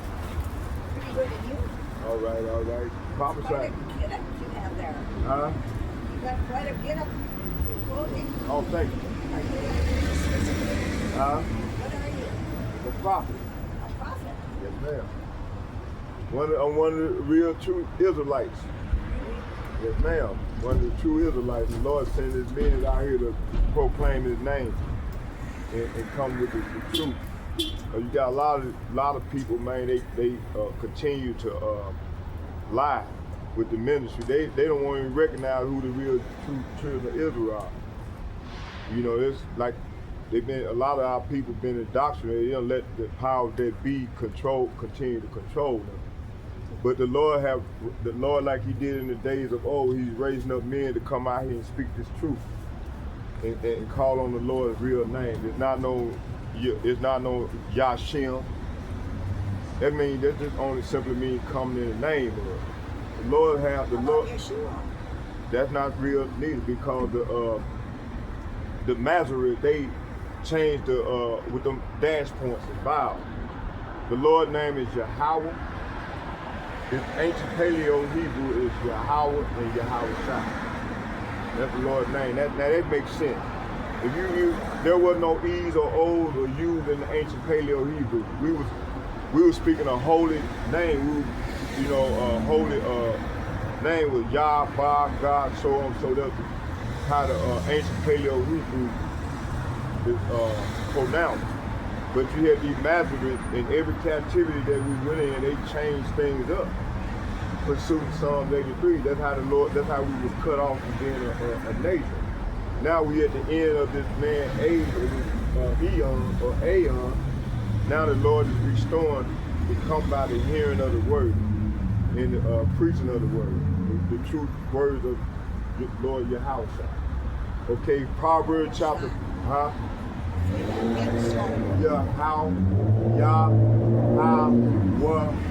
Shai.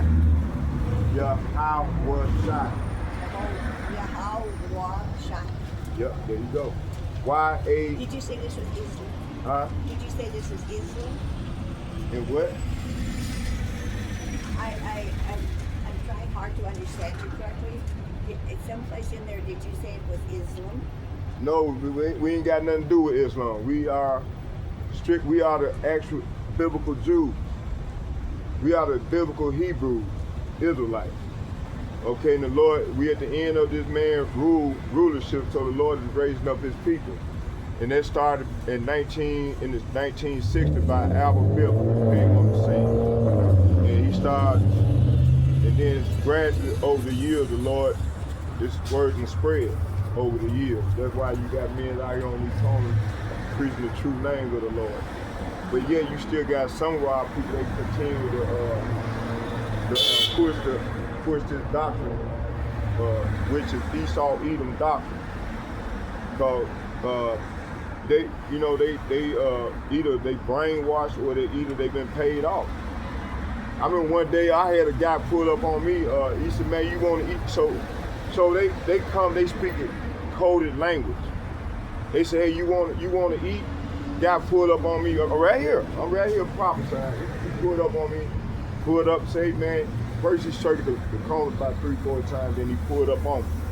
He said, "Man, you want to eat? You want to eat?" And then I couldn't. And then the spirit jumped on me saying, "So he trying to offer me something? That's a bribe." He has a pizza, and probably on that pizza would probably have some cash in there that he wanted to give me. So I said, "Hey man, get the F away from here, because I'm not like that. I can't be bought or paid." What was he trying to pay you off to do? He was trying to pay me off to continue to tell the false doctrine, the narrative that they've been pushing for 500-600 years. All that is fake. All that is false. The Lord's name is Yahweh and his son's name is Yahweh Shai. We proclaiming, we taking our book back and proclaiming the true doctrine, the 100% truth that the Lord is bringing us out here to push. Through the Holy Spirit, the Lasha one adoption. Okay, and I'm gonna send you. I'm gonna read a verse to you real quick.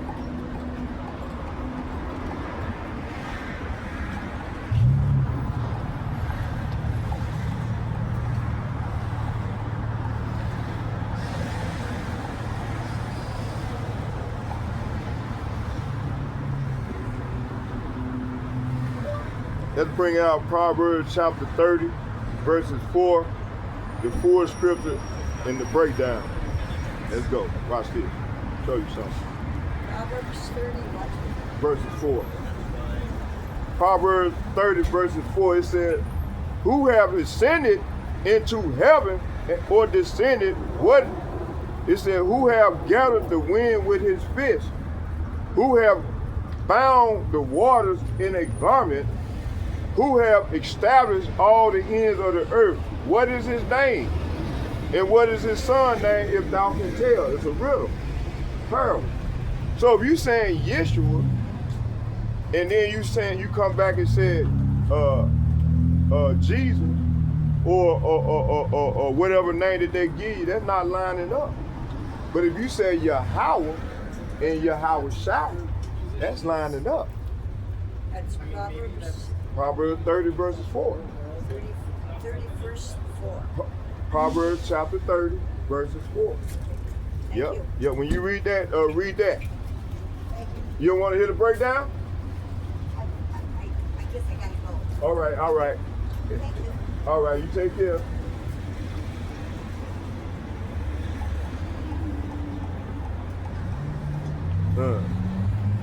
Watch this, y'all.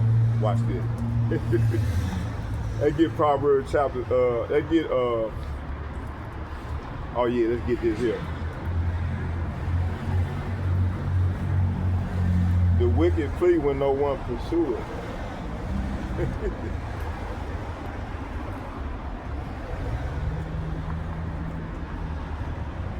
The wicked flee when no one pursues.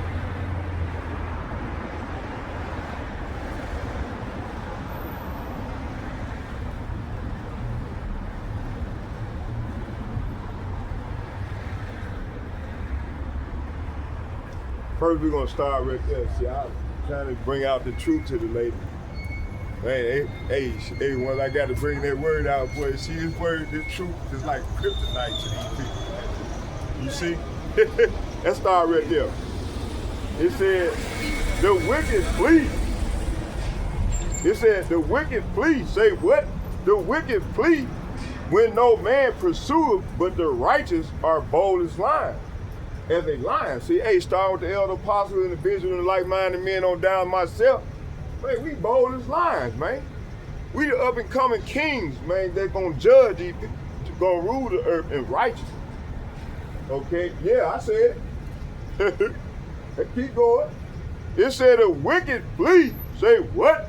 The wicked flee when no man pursueth, but the righteous are bold as lions. Okay? Let's go into it. It said the wicked flee when no man pursueth, but what does that mean?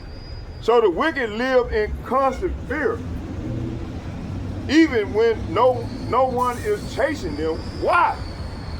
Because guilt. Say what? Because of guilt and judgment hunt them down from inside. See? So wicked people carry paranoia, insecurity, fear of exposure to the real truth, fear of judgment, fear of truth, fear of collapse, fear of being found out, see? All right? They run from shadows. They run from thoughts.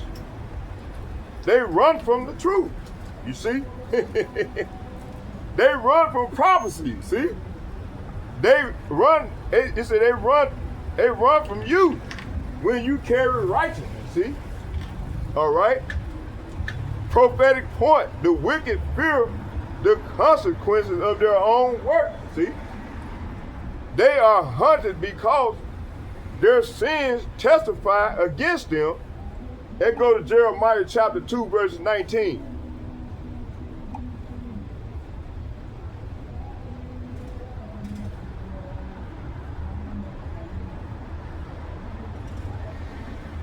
Jeremiah chapter 2, verse 19, it said, thy own wickedness shall correct thee, and thy backsliding shall reprove thee.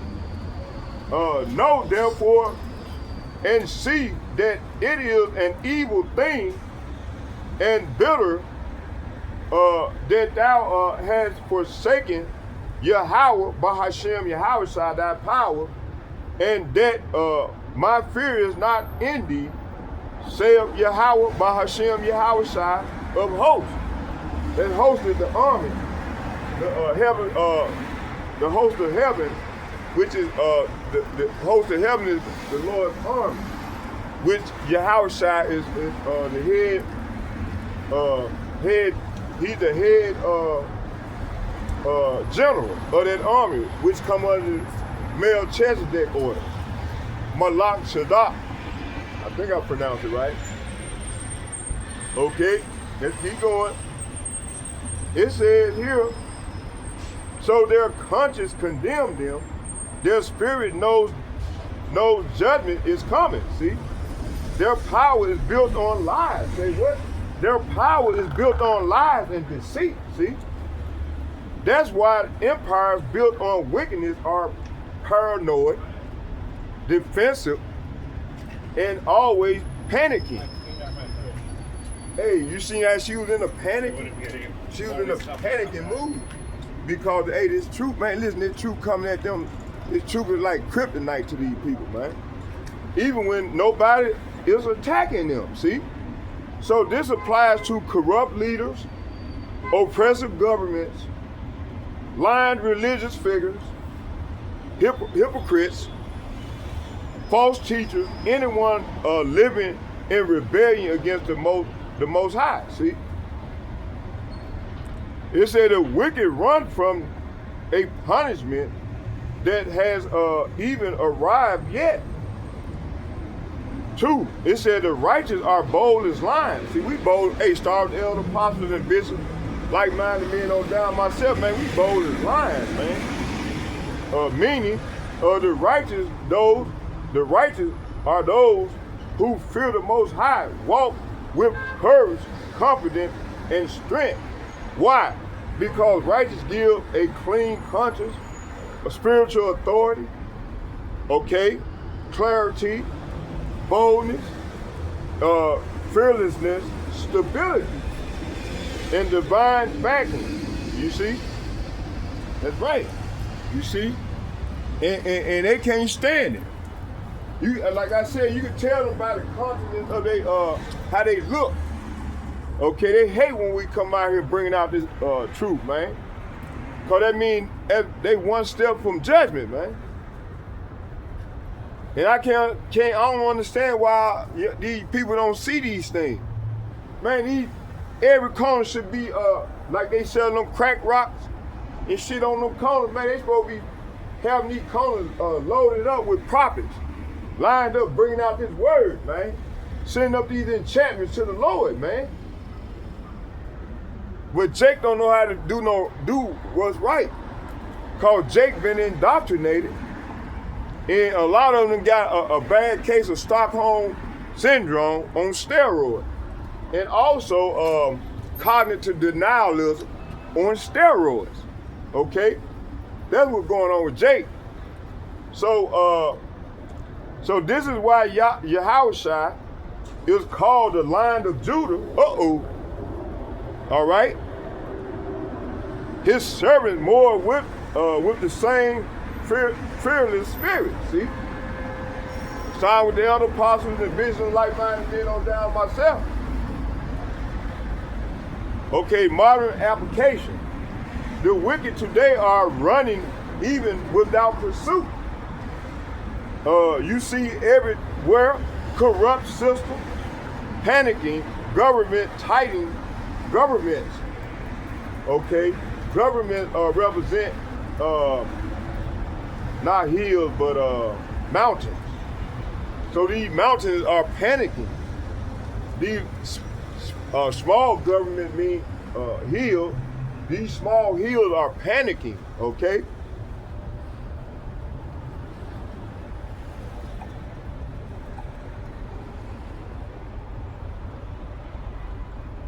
It said, man, she know I was finna come with that heat, boy. She hurry up.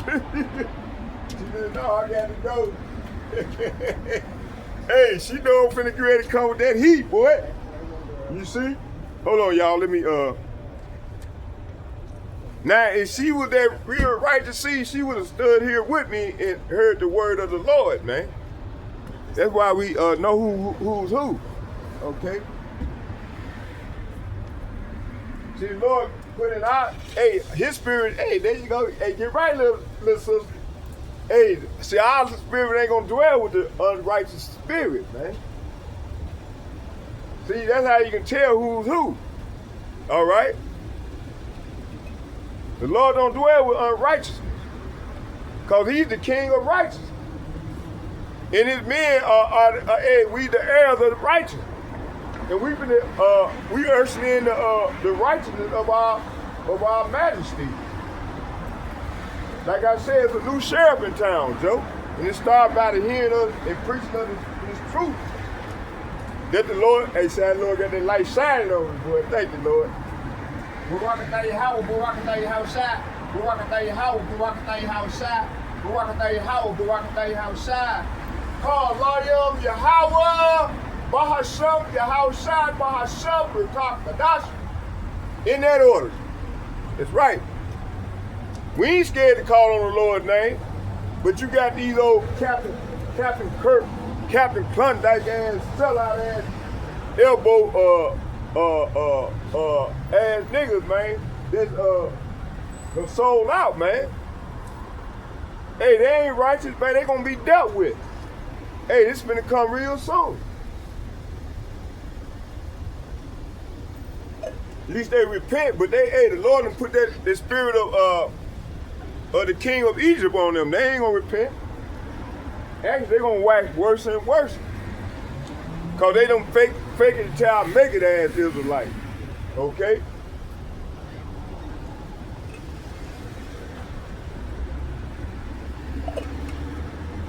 Let's keep going.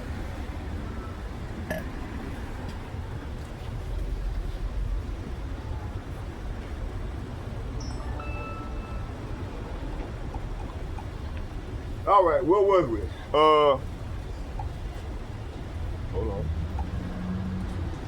It said the modern application. It said the wicked today are running even without pursuit. You see, it's everywhere. Corrupt system, panicking governments, tightening control. The elites hiding. Hey, they down there in them bunkers, man.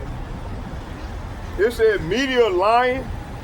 So the media is lying more aggressively. See, courts acting desperately. Rulers fearing the awakening. Movement, see? Why? Because Proverbs 28 verses 1 is happening right now, you see.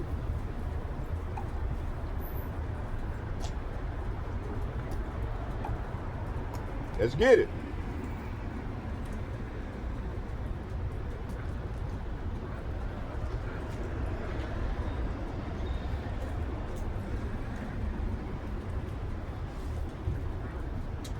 Proverbs chapter 28 verses 1. The wicked say what? The wicked flee when no man pursueth, but the righteous, talking about the so-called Negro, Latinos, Native American, starting with the elder apostles and bishops and like-minded men, no doubt myself, we are the righteous. It said, but the wicked flee when no man pursueth, but the righteous are bold as lions. See, the wicked run away when no one is chasing them, but the godly are as bold as a lion, are bold as lions.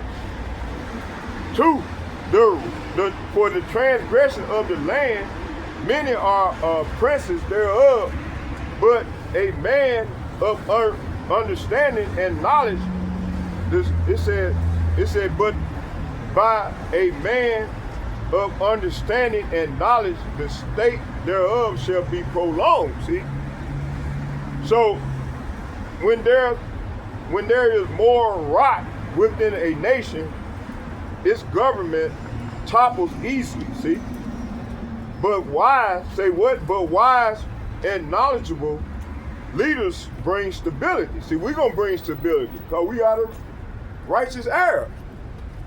Okay, we are actually the righteous heirs of Israel. Okay, starting with our leader, our Majesty, Lord Yahushua, and through the prophet that he's raising up right now, that can't be bought out or sold out. Can't be compromised, man. We can't be compromised, man. Like I ain't want to tell others the way I was saying that, that hey, when that dude came to me with that bag and that pizza, I knew it was about, he was trying to, I know it's the truth because The Spirit put on me to know these things. To know these things, cause the Spirit right there with me. Telling me, no, you better not take it. You better not. So that's the fear of the Lord that's in me to respect my power enough to not to accept bribes. Okay?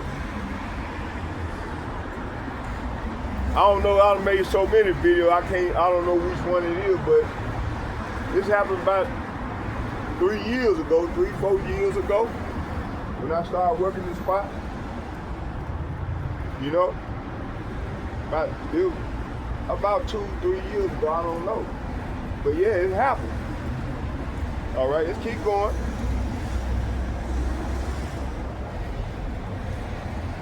And like I told them, that's how they speak to you. They speak in coded language. Okay? That's how they get you, man. They use that coded language, man. All right? That's why a lot of people don't got by these false, frivolous contracts that they signed their daughter's name on. Okay? You know, this man, he used deception in every way. He uses deception. You see?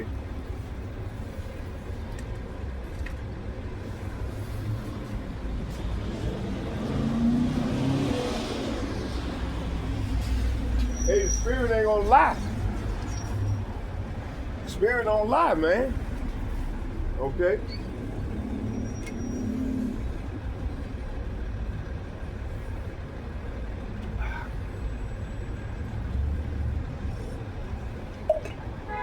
Let's keep going.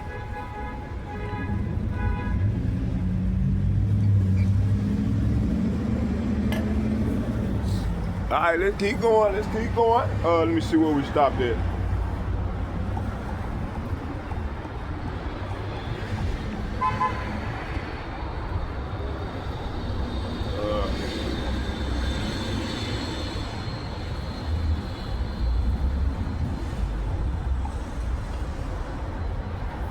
So it said why these people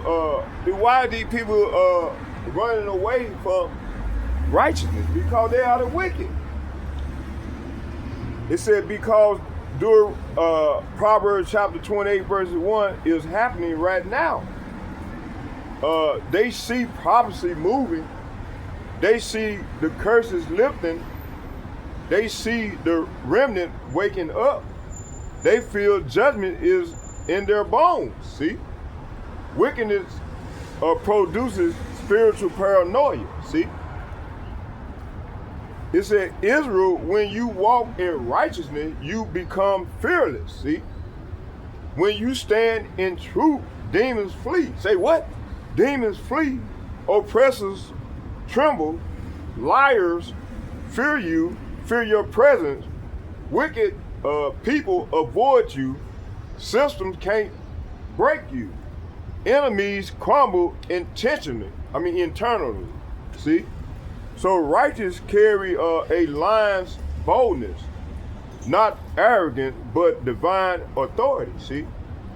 And that's the spirit we coming in.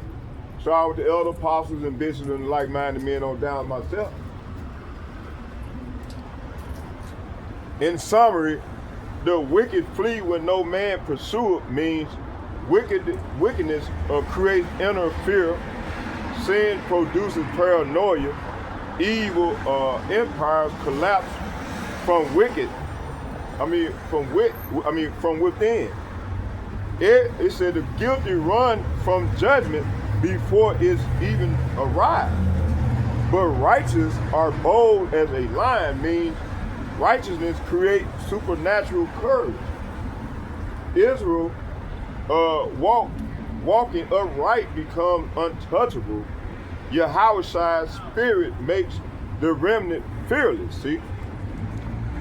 All right, let's go back here. Let's go and kill it. Let's go and get that Proverbs chapter 30 verses 4. We're going to go into that, and then we're going to close with a prayer. And I'm going to do part 2 in the house, because I got some other stuff I want to bring out. So let's keep going.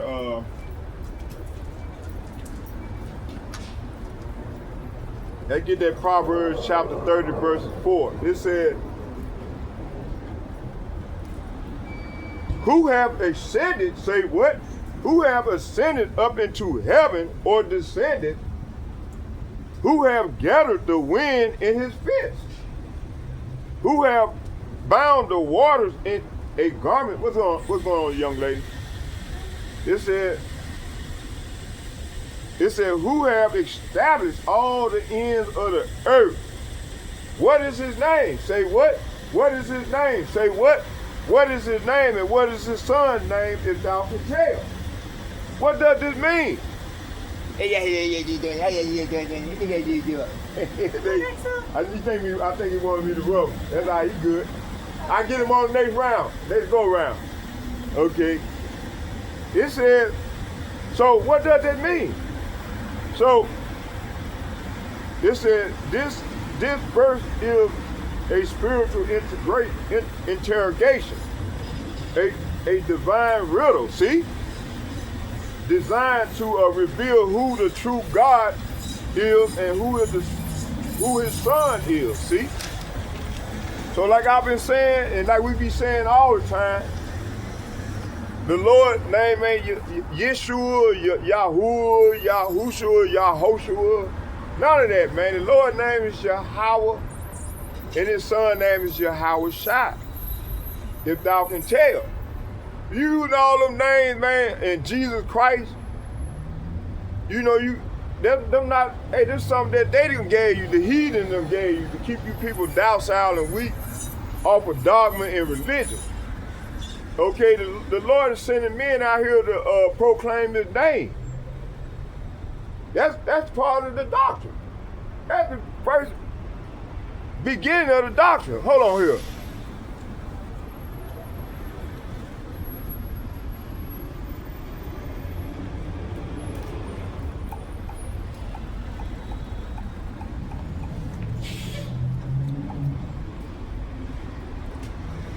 Thou shalt not use thy Lord's name in vain. Let's get that.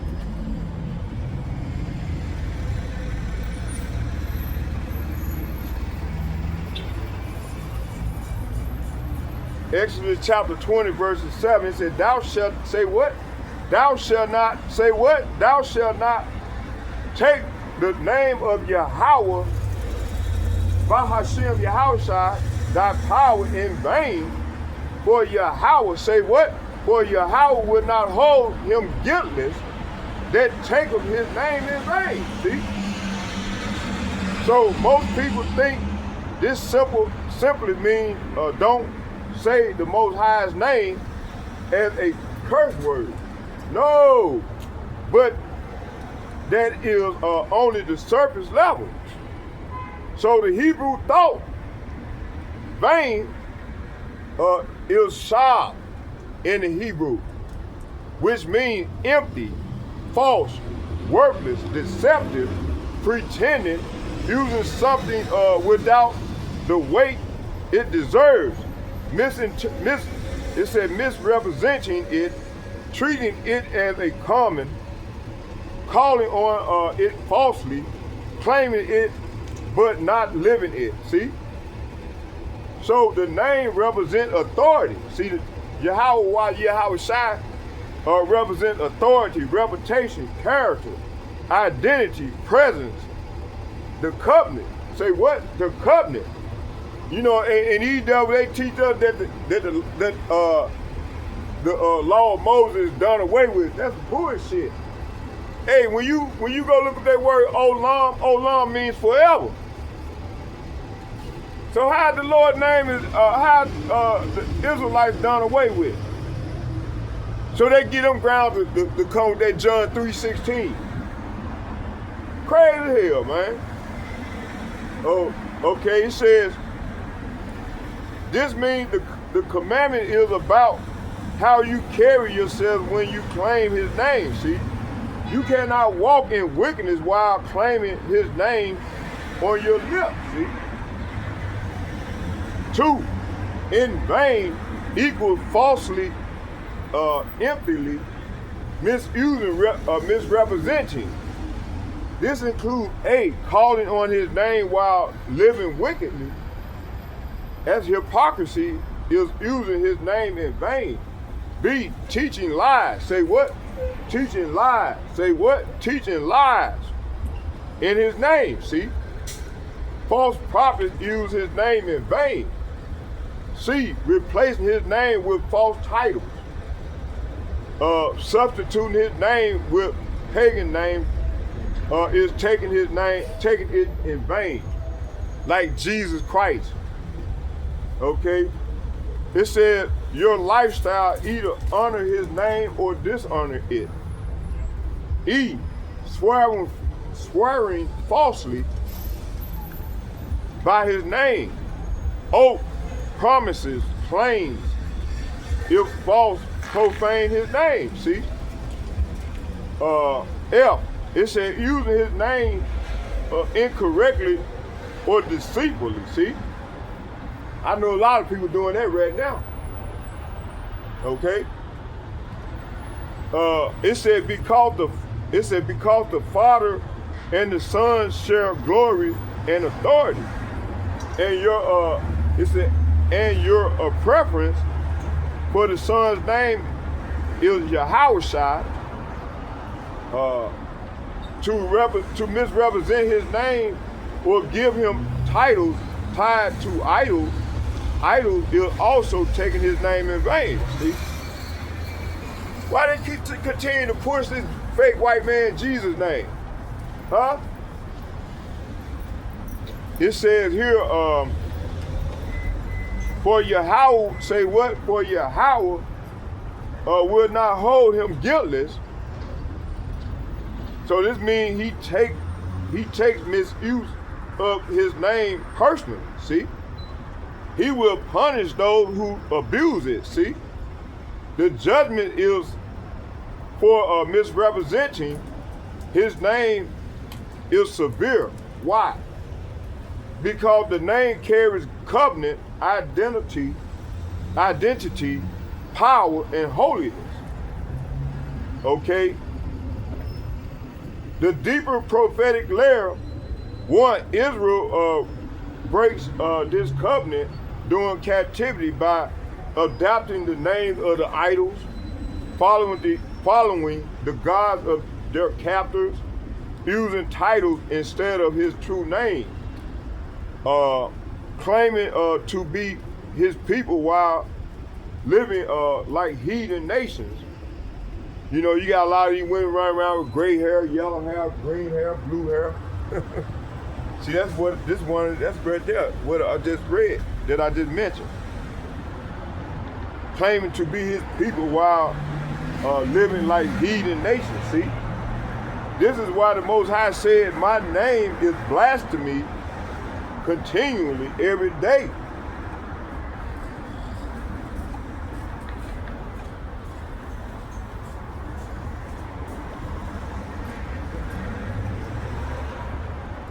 Isaiah chapter 52.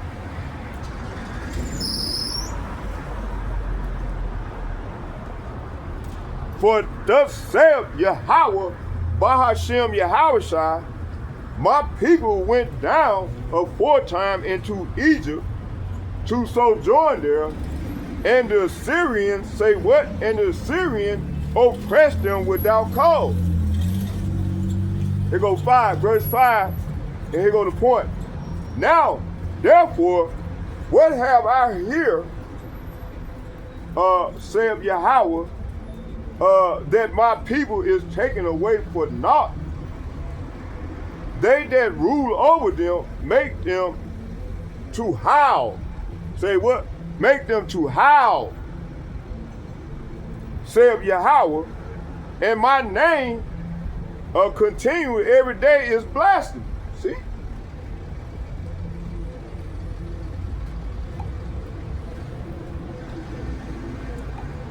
Two, the nation misuse his name today. They attach his identity to false images like fake white man Jesus. Attach his identity to false images. Put his name on corruption, swear by him while rejecting his laws, like Donald Trump will be doing in that mega BS. That's why the Lord is breaking that shit up. Okay? Swear by him while rejecting his law, claim his son, but deny his commandments. See? So this is why judgment is coming upon the kingdoms of the world. See? Oh, it said the awakening of Israel restores his name as Israel rises. See? The name of the Father is restored. The name of the Son is restored, Yahushua. The commandments are returned. The covenant is remembered. Prophecy is fulfilled. See? When Israel keeps this commandment properly, it signals the approach of redemption. See? In summary, thou shalt not take the Lord's name in vain, means don't misuse his name, don't falsely represent him, don't live wickedly while claiming his authority, don't replace his name, and don't call on him emptily. Don't take the covenant lightly. Don't dishonor the Son's name. So it's about honoring his identity with your life, your speech, your worship, and your obedience. See. So now let's go back to Proverbs chapter 30, verse 4. It said, who have this ascended? Say what? Who have ascended unto Salapa? Who have ascended up into heaven or descended? Who have gathered the wind in a fist? Who have bound the waters in a garment? Who have established all the ends of the earth? What is his name and what is his son's name, if thou can tell? So this verse is a spiritual interrogation, a divine riddle designed to reveal who the true power is and who his son is, okay? It cuts through all idolatry, false religion, and man-made ideas, see? Who has ascended up into heaven or descended? This asks, who can go up to the heavenly realm and return? Who has access to dimensions beyond human reach? Who moves between realms at will?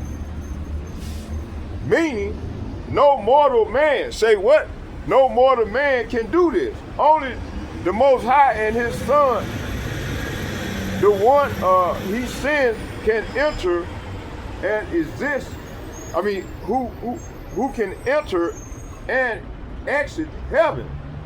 This lines up directly with, let's get John chapter 3.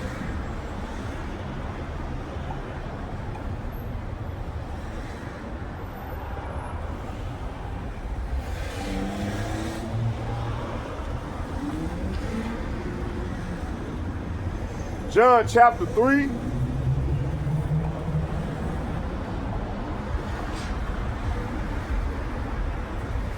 I'm going to start at 11 and read down to 13. It says, verily, verily, I say unto thee, we speak that we do know, and testify that we have seen, and yea, receive not our witness.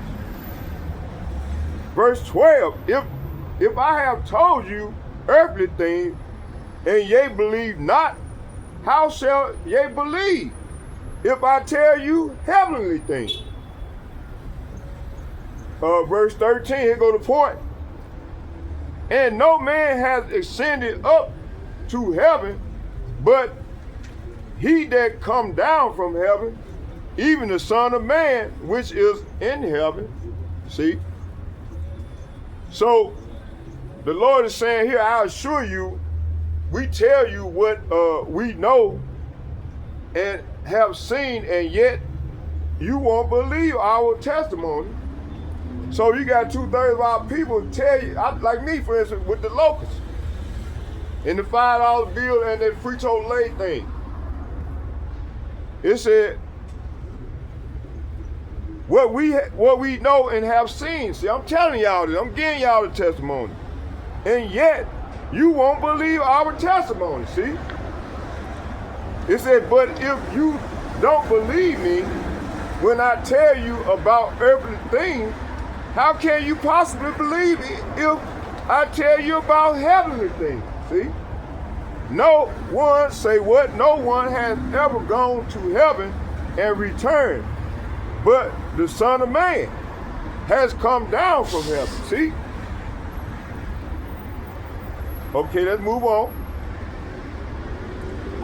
So, Yahushua is the only one who fulfilled this. This question identifies the power and authority of the Son, see? Who have gathered the wind in his fist. The wind is invisible, unstoppable, and ungraspable, meaning only the Most High has control over the elements, mastery over the invisible forces, see? That's why I said, man, I'm not worried about when I'm out here, because the angels right here. You see, they give me signs to show that they here. They make that light shine, man. Hey, it's like right now, it's shade right here, boo, man. Once I bring that fire, and get in that mood, the Lord, he make like he just did today again. So they let me know the Lord is here in the presence. Because before I go outside my door, I always say, Lord, send the holy angels to protect and watch over the brotherhood, start with the elder apostles and the bishop and the like-minded men on down. That's going out here bringing forth this truth and sincerity and calling on that name, calling on your name. You see? Okay, let's keep going. Almost done, y'all. How much time we in? Oh, beautiful. Right on point. All right, let's keep going. Let's take a coffee break real quick.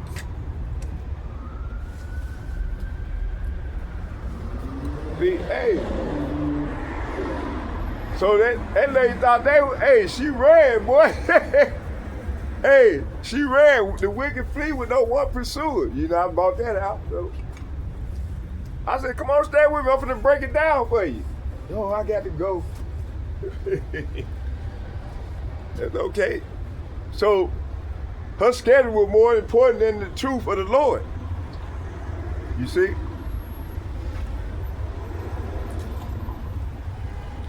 See, they misrepresent the Lord. These people, man, start with these churches, and these people that claim to be us, man, misrepresent our Lord in a high level, man. That's why he's raising up men to come out here and bring forth this truth, this 100% truth, and standing like bold as lions, man, with this truth. Okay? We ready to die for this thing for our Lord. I know I am, man. And each day go by more and more, man. I'm getting built up in the faith to deal with this thing, man. Head on, Jack. I'm not one of them old faking child bacon ass Israelites, man. It breaks my spirit. And may the Lord bring these wicked ass Negro, Latinos, Native American down. That coming with that bullshit, man. You see?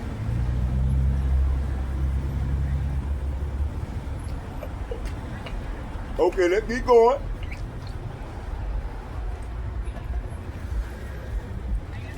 Almost done, y'all. Israel.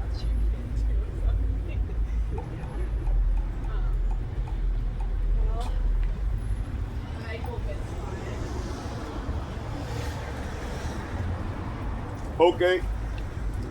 Who have gathered the wind in his fist. The wind is invisible, unstoppable, ungraspable, meaning only the Most High has control over the element, mastery over the invisible forces, ability to command storms, hurricanes, and breath and life. Let's get Matthew chapter 8.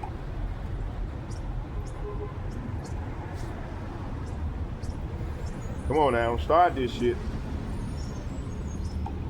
Matthew chapter 8.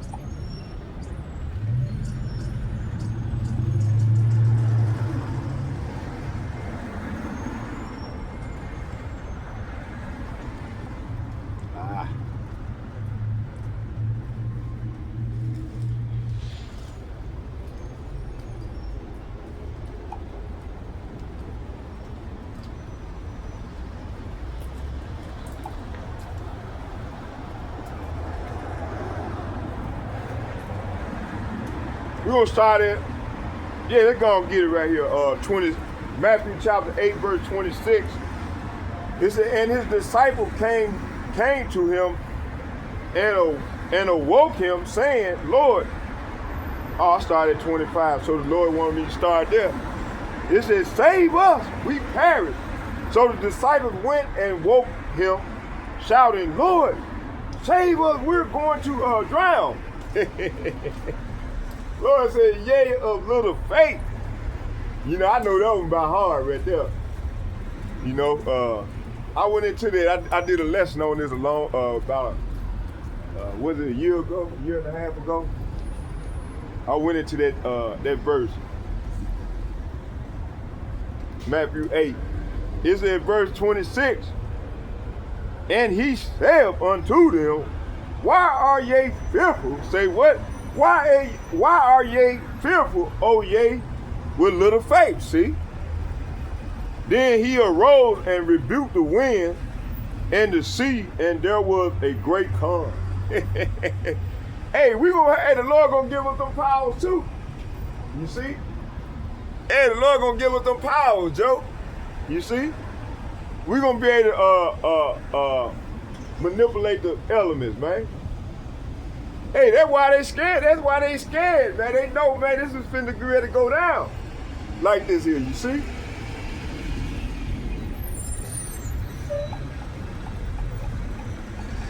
All right, let's keep going. Hold on, bear with me.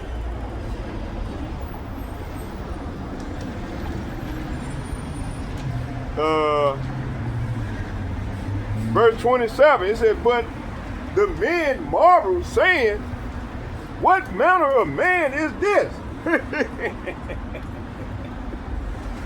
Read that again. Oh, praise to Yahweh by Hashem, Yahweh shine by Hashem, and conquer not. Woo! Hey, let's get it again. And he said to them, why are ye fearful? Say what? Why are ye fearful, O ye of little faith? Then he arose and rebuked the wind and sea, and there was a great calm. But the men marveled. Say what? But the men marveled. Say what? But the men marveled. Say what? But the men marveled. But the men marveled. Say what? But the men marveled. Say what? But the men marveled. What manner of man? Say what? What manner of men? Say what? What manner of men? Say what? What manner of men? Say what? What manner of men in this that even the winds and the sea obey him? See? Beautiful. So Yahushua responded, why are you afraid? You have so little faith. Then he got up and rebuked the wind and wave, and suddenly there was a great calm. You see? I'm lost, help me. Huh? I'm lost. Where you trying to get to? Hennepin and 8th Street. Okay, you know what you want to do? You want to go up that corner right there and stand right there at that bus stop. Tell the driver to let you off on 8th Street. That's This Washington Red, 8th Street, about 6 blocks that way. So just stand up there. It's a bus stop coming. Wait, can it finish about 8 blocks that way? Yeah, to the right. It might be 6 or 7. Okay. I'm not sure, but just stand at that bus stop. The bus driver will let you out right When there. I'm just gonna. Yeah, right there on that corner, it's a bus stop right there. Just stand right there and catch a 6. Thank you. All right, catch a 6 or any other bus get going that way. Just ask the driver and say, let me know, are you going to 8th Street? Yeah. And then he'll let you know. So she came back. That's all right with the Lord told me to bring it out anyway. All right, let's keep going. Satisfied. All right, so what was we here? Okay. Oh. So, it said the proverb is hinting the one who controls nature has a son who carries his authority, see? See, Yahweh is like this here, man. Standing like that there. Getting ready to destroy people, but Yahweh, he's like this here. He's a gatekeeper, man. That's why we reference the Lord Yahweh coming in the name of Yahweh Shai. That Bahashem means coming in the name of Yahweh Shai, because Yahweh Shai is the mediator. Okay, he's been given that power under the order, the Melchizedek, Malak Shadak order. Malak Shadak means in the ancient Paleo tongue. Okay? Same word, same name. Chezedek, Melchizedek, or Malak Shadak. Okay, same name. One is ancient, one is modern. Okay, let's keep going. Hold on.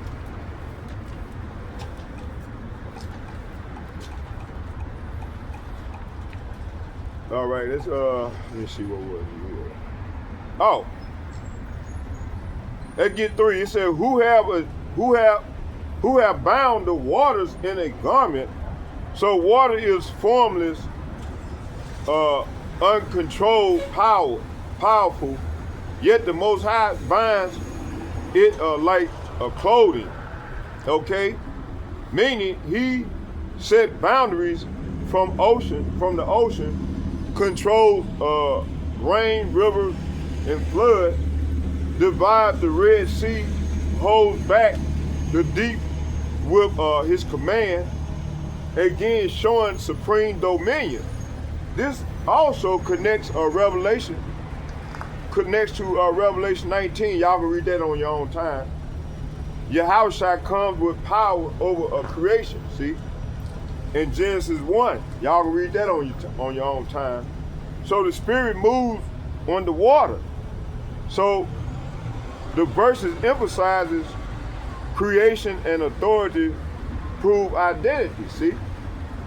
Who have established all the ends of the earth, meaning who designed the continent, the foundation, the gravity, seasons, time, the laws of nature, see? So this leaves only one being, the Most High, see? 5, it said, what is his name? And what is his son's name, if thou can tell? So if you said Jesus Christ and then trying to say Yahweh and then Jesus Christ, that's not lining up. But if you say Yahweh, Bahashem Yahweh, that's lining up. Okay? Because the son name is in the father's name. Why come people can't get that, man? Why? Because they've been dumbed down, they've been indoctrinated to believe in these false rights. This man gave you dogma and religion, okay? When they was oppressing us, like that lady said in the video that I made, if y'all go watch the video I just made, it's up and running right now. You can see the lady giving the testimony. And then go watch that movie with Nat Turner, okay?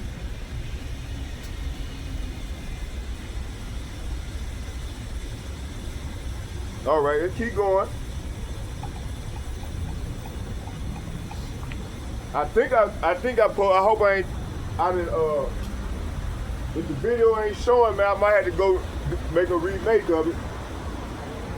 These devils making so long to upload these videos, man. It cause we killing them. Hey, we hurting them with these prophecies, man. Coming out here prophesying for the Lord. Okay. So let's go and get this. It said, what is his name and what is his son's name, if thou can tell? All right. It said, this is the climax of the verse, meaning this exposes not all gods are creators. Not all religions know the Father.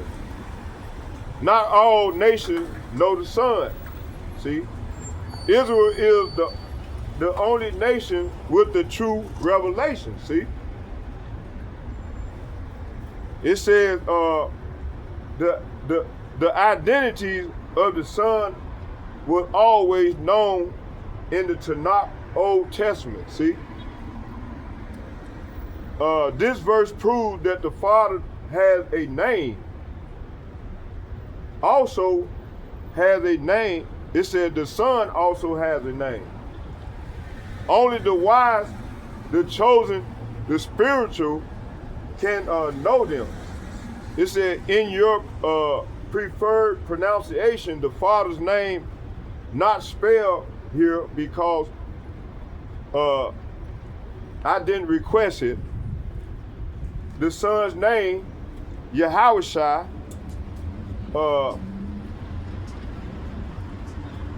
it said this is very absolutely, this verse absolutely destroys Trinity confusion. God has no son doctrine, religions that remove the Son from Scripture, teaching that claims the Messiah, the Hamashiach, Messiah and Hamashiach is the same word. Messiah is modern and Hamashiach is ancient. It is not present in the Old Testament. Man, the Lord is in the volume of the book, the whole book. Yahushua is in the whole book. Okay? It said it was always written, what is his name, if thou can tell? The Most High is challenging mankind. Don't you know who my son is? See? All right? Modern application. Today, the world denies the Son, renames the Son, Europeanized the Son, hides his identity, removes his lineage, disconnect him from Israel, install false images, lift up a Romanized version, see? But Proverbs chapter 30 verse 4 also, it said, but Proverbs chapter 30 verse 4 calls out all falsehood, okay?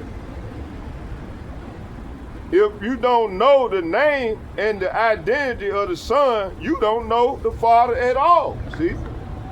This is why the nations fear the awakening, because when Israel remembers his Son's true name, prophecy unlocked. See? Let's close with Proverbs chapter 30 verse 4.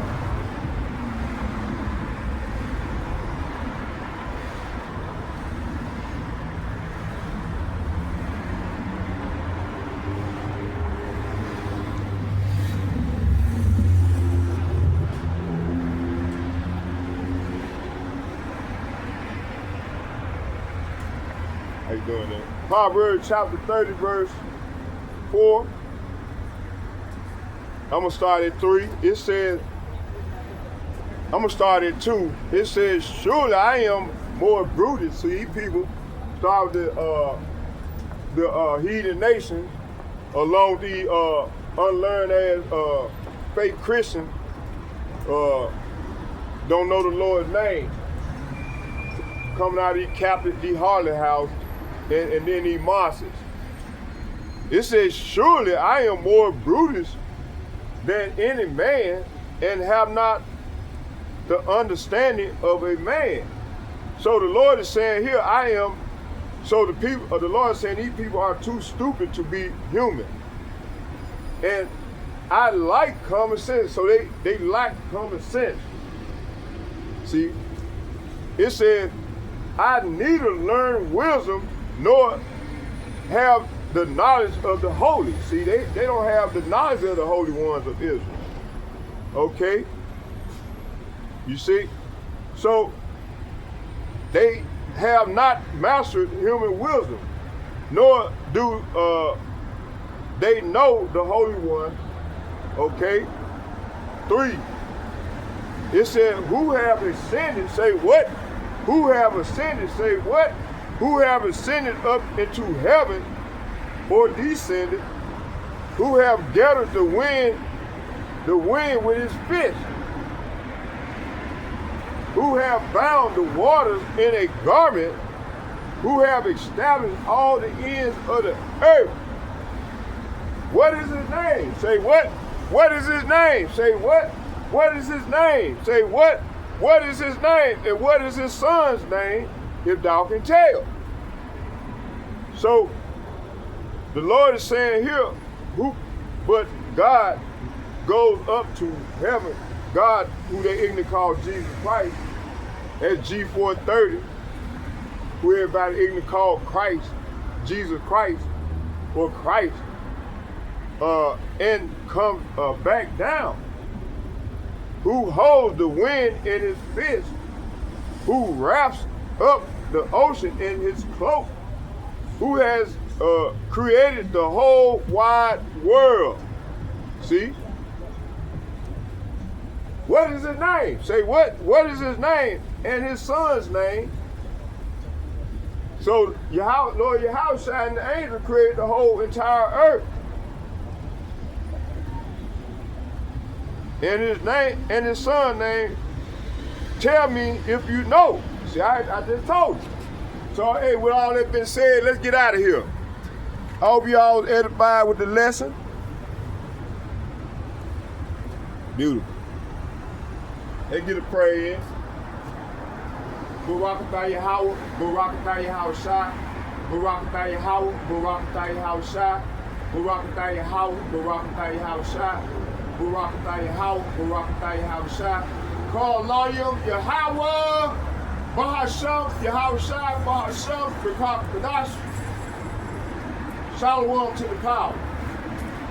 And second and foremost, I'd like to give double shout and double honor to all the elder apostles and bishops from GMS who rule well.